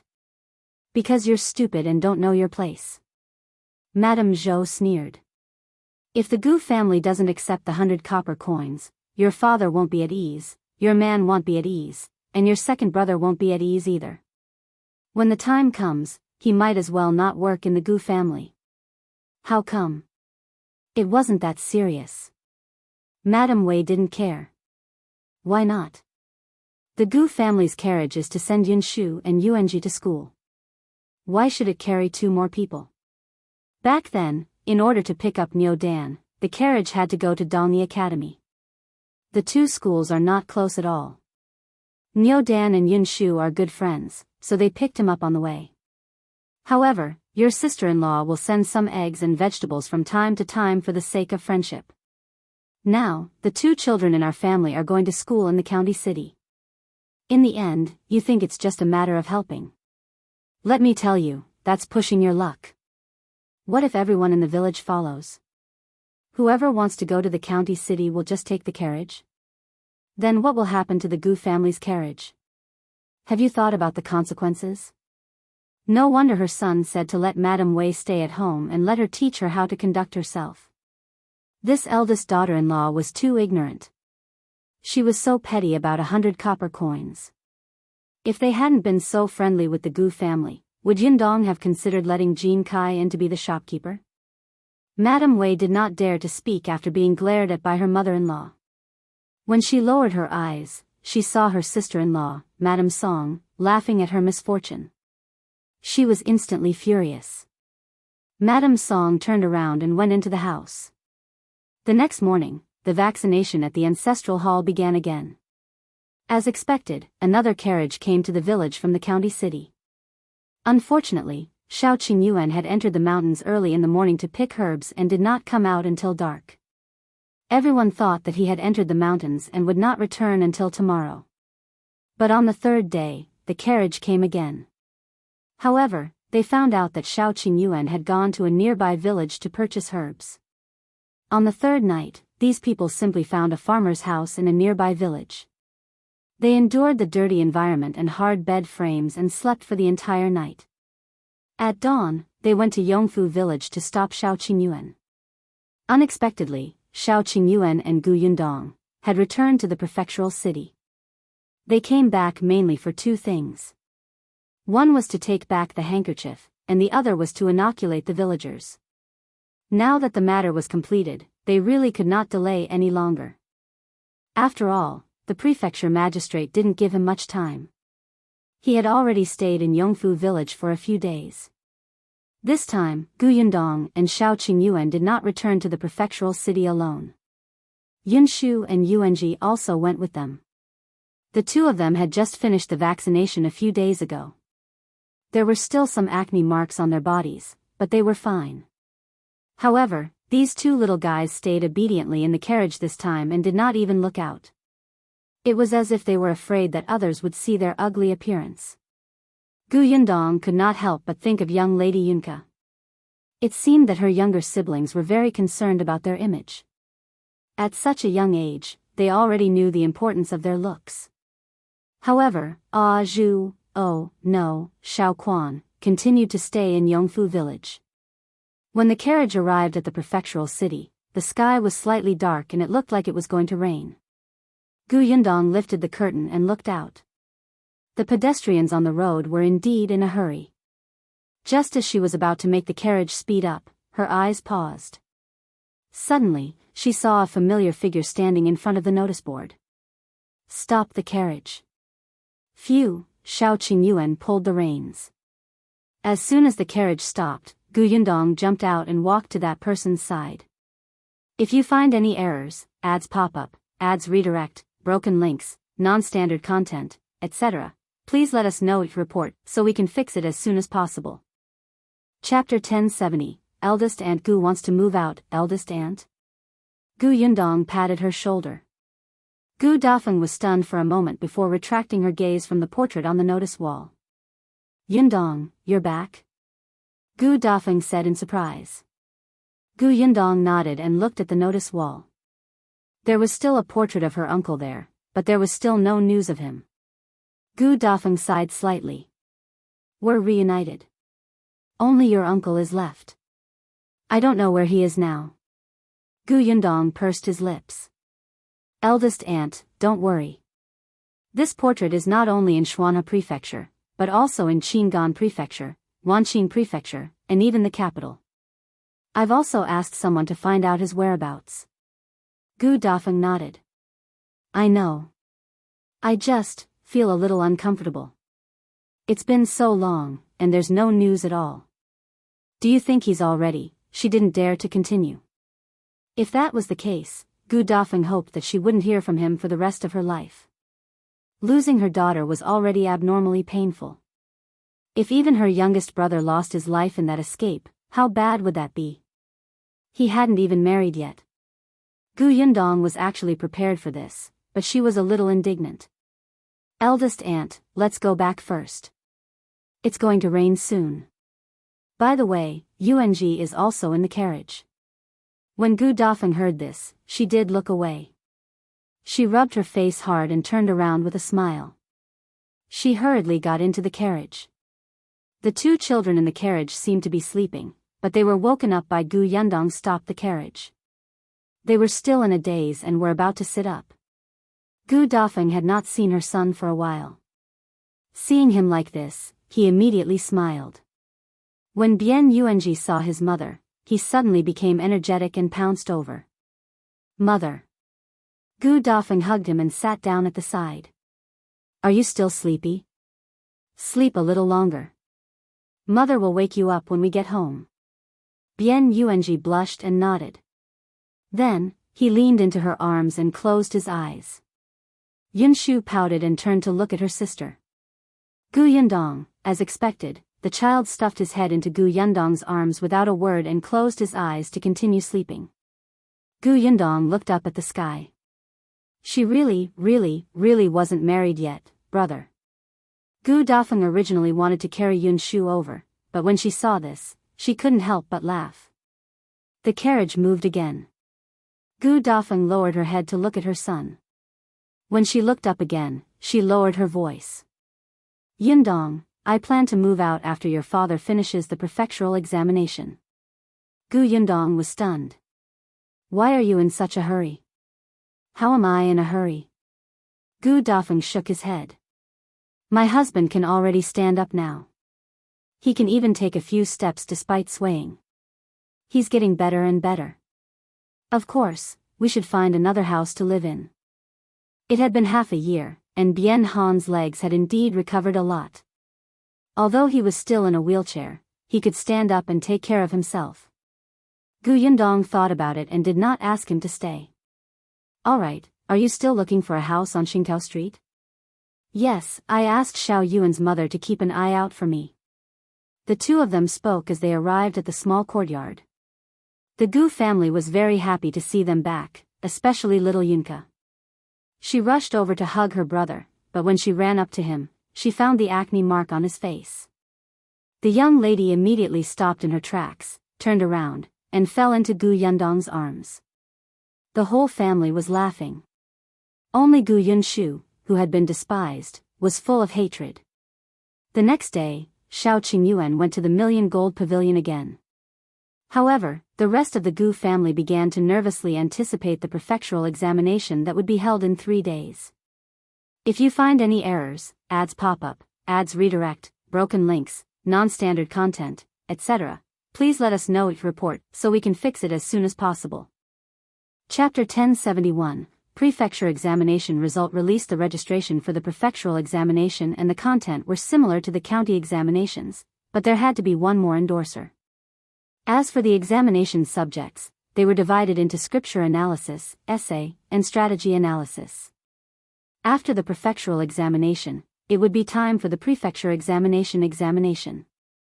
Gu Dajiang was no longer as apprehensive as before. Now that he was participating in the prefectural examination, he was no longer afraid. Yi Junkin, who had also passed the county examination, came to the prefectural city more than 10 days ago. However, the prefectural city was very noisy now, and many people who came for vaccination stayed in inns. Yi Junkin could not find a place to stay, so Qin Wenjing found the Gu family for him. He was Yunshu's classmate and usually took good care of Yunshu and Yuanji. He was also fated to take the same exam as Gu Dajiang. It was a piece of cake. The Gu family naturally would not reject it. Gu Dajiang arranged for Yi Junkin to stay in the backyard of Gus. However, during the day, when Gus was noisy, he would bring books to the Gu family's small courtyard to discuss knowledge with Gu Dajiang.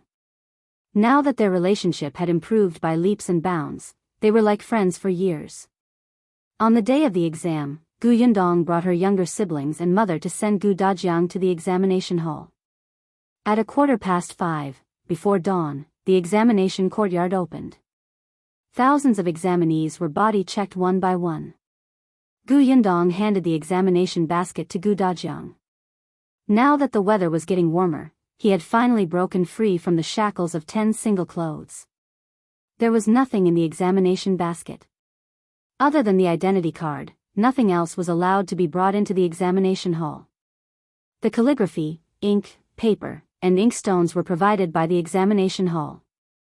Someone would also send food and water over. The first 2 subjects would take 1 day, but the third subject would take 2 days. However, the quilts for the night were also provided, so he was not worried.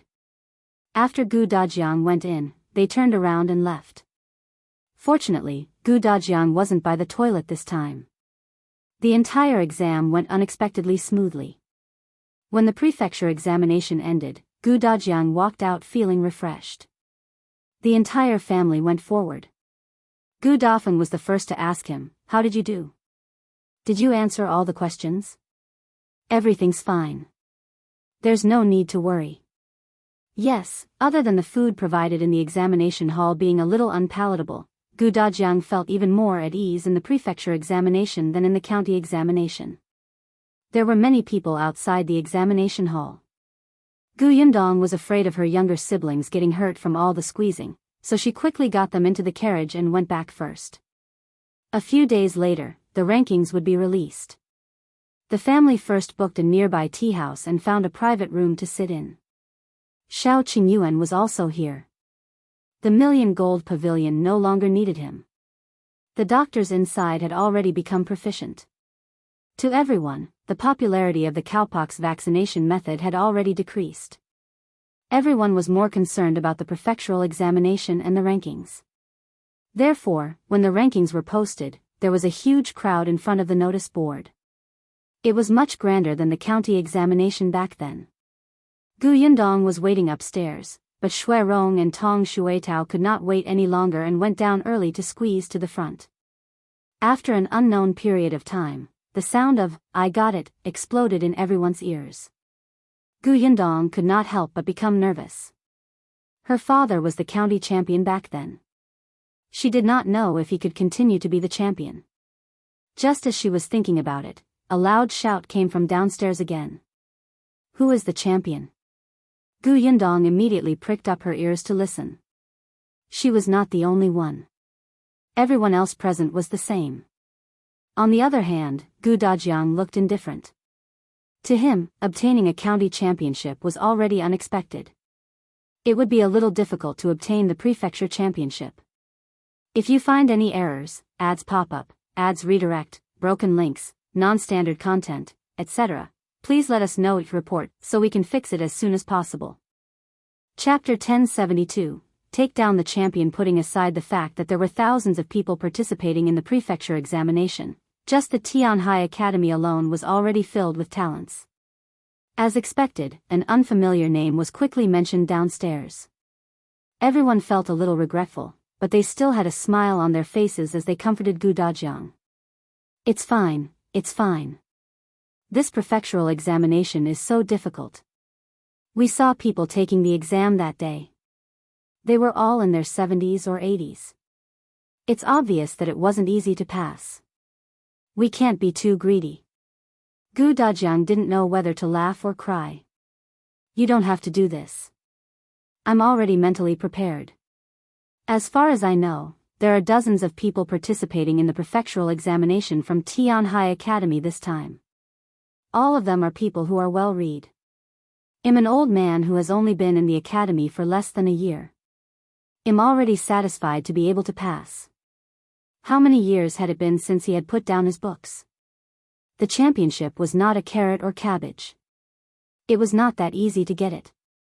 Just as he was thinking about it, two people ran up from downstairs, panting. Tong Shuitao was the first to enter. She turned around and realized that Shui Rong was still behind her. She immediately turned back and dragged him over. "I told you that your body is too weak. I told you not to go down, but you refused to listen. I could have come in and out myself, but I have to bring you along. It's troublesome." Shui Rong was speechless. "Yes, you're strong, so you're right." He couldn't say a word. Even his arm hurt from being pulled too hard by her. He didn't have the strength to refute. Tong Shuitao strode through the door with a happy smile on her face. "Congratulations, old master. You won second place in the class ranking exam." Second place? Everyone was stunned. Gu Dajiang was also shocked. He suspected that he had heard wrongly. "What did you say just now? Is it second or 20th? Second." Shui Rong finally caught his breath and replied firmly, "And young Master Yi, 8th place in the prefectural examination." Yi Junkin was not with them. He went back after the exam. It was his family's turn to be vaccinated in the county. Gu Dajiang laughed. All right. Gu Yunshu slammed the table. So close. Father was so close to taking down the champion. Gu Yundong was speechless. She did not teach him this, did she? But no matter what, after passing the prefectural examination, Gu Dajiang was now a proper preparation scholar. Although he was a little old, this was the first time Gu Dajiang had participated in the imperial examination. Furthermore, he was ranked at the top. His ranking was very gratifying. Father, we're happy today. Let's go to Xianxia restaurant later and have a good meal to celebrate, okay? Alright, let's go to Xianxia restaurant. The children were the happiest when they went to celebrate. Yunka had already started to order. Sister, I want to eat peach blossom meat, flour carving chicken, melon strips, squirrel fish, and tender tofu and balls. Gu Yundong pinched her pink cheeks. You're quite good at memorizing the names of dishes. I'm good. The little girl patted her small chest proudly. Yunshu and Yuanji followed suit and ordered food. Although big sister's dishes were also very delicious, it was also an enjoyment to occasionally go to a restaurant to eat their signature dishes. They had not eaten at Xianxia restaurant in the prefecture capital. Therefore, before they left the tea house, the Gu family had already ordered all the dishes. When they went downstairs, the group of people looked at the bustling street and quickly walked towards the main road. The carriage was parked in a spacious place. They got into the carriage and quickly rushed to their destination.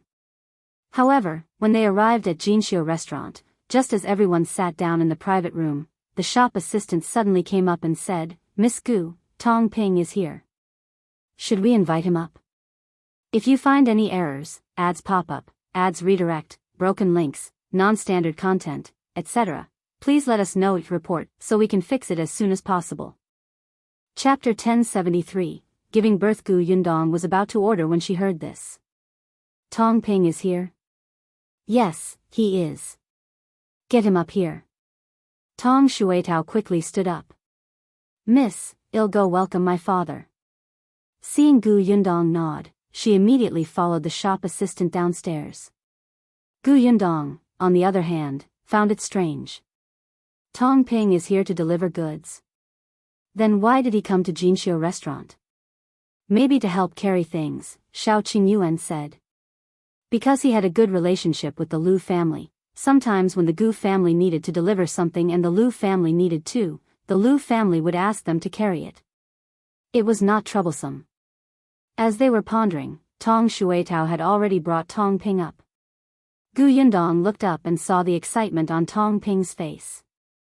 She could not help but smile. Why are you here? You look happy. She rarely saw such an obvious change in Tong Ping's expression. Yes, there's a joyous occasion. Tong Ping seemed to have thought of something and started laughing. Oh.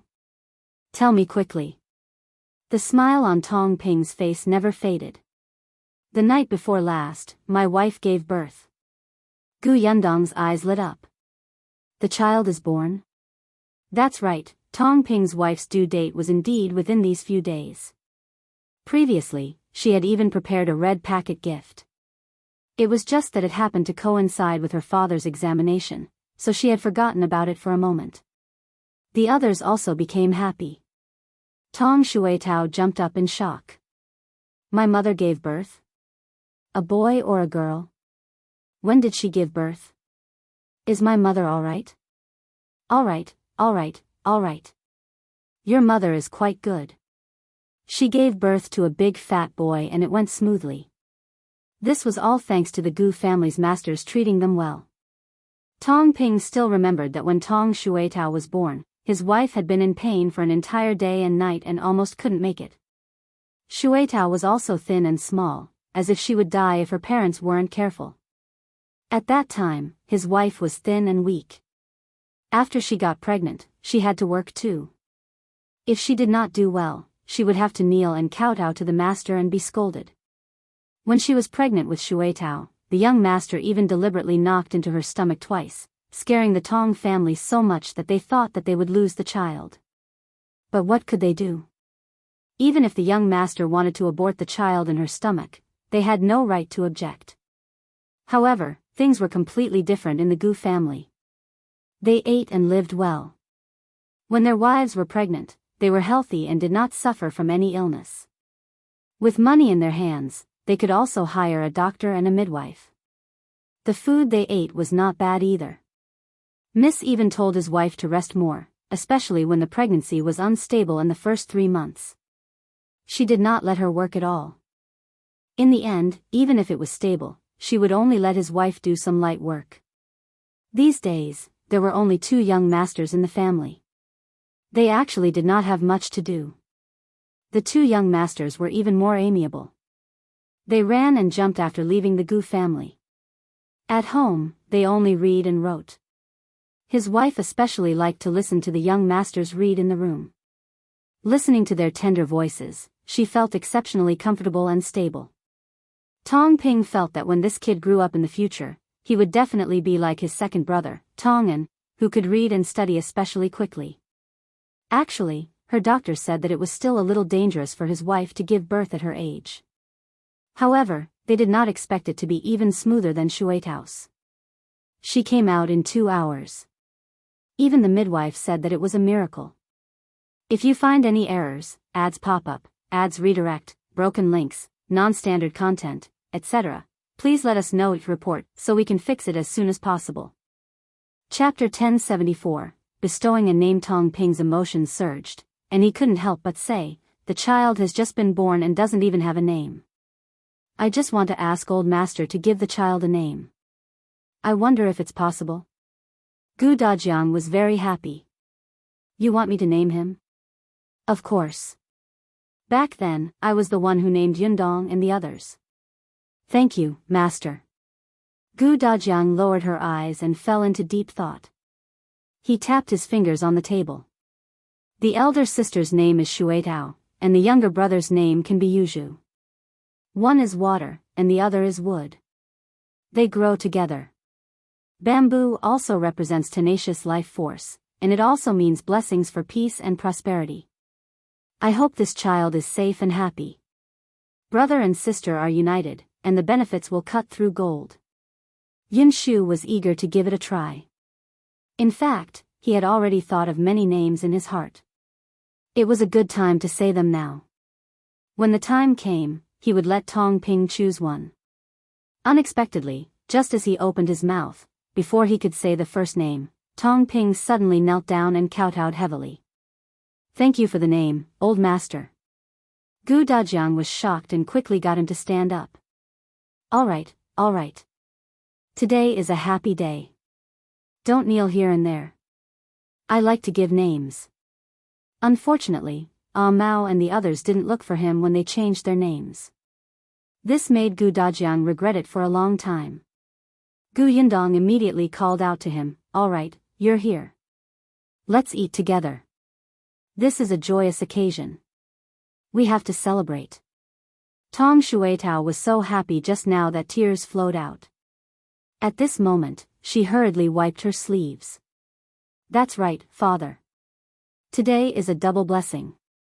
Not only did Mother give birth to a younger brother, but Master also passed the Prefecture examination and got second place.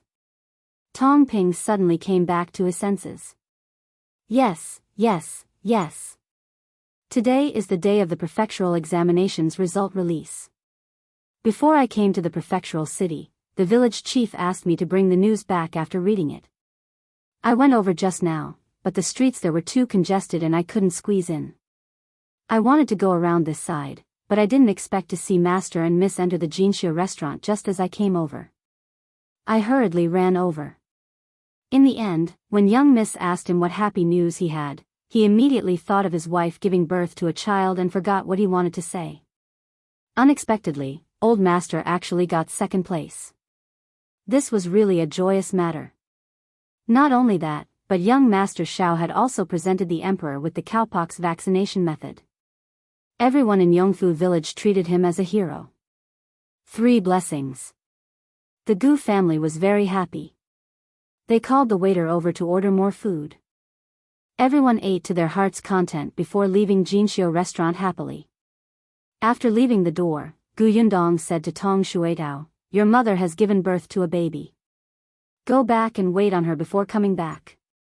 Tong Shuetao was stunned for a moment before immediately shaking her head. No, Miss Maidservant. I have to follow Miss to protect Mississippi. My mother has my grandmother to take care of her. It's fine. Alright, I'm just asking you to go back for a month. Can't I do anything without you? Don't you want to see your new brother? Go back with your father. Your grandmother is too old to take care of the family and your mother. She can't handle it. Tong Shuitao thought about it and agreed. Her mother would definitely not be able to work right after the childbirth. Her grandmother had to take care of her mother, and the Gu family's house and backyard had to be cleaned up. In addition, the two young masters had to return to Yongfu village in a few days. At that time, her grandmother would indeed be too busy alone. She was strong. One person could match two people. It was still very useful. If you find any errors, ads pop up, ads redirect, broken links, non-standard content, etc., please let us know each report so we can fix it as soon as possible. Chapter 1075, In Going Out Therefore, Tong Shuitao hesitated for a moment before agreeing.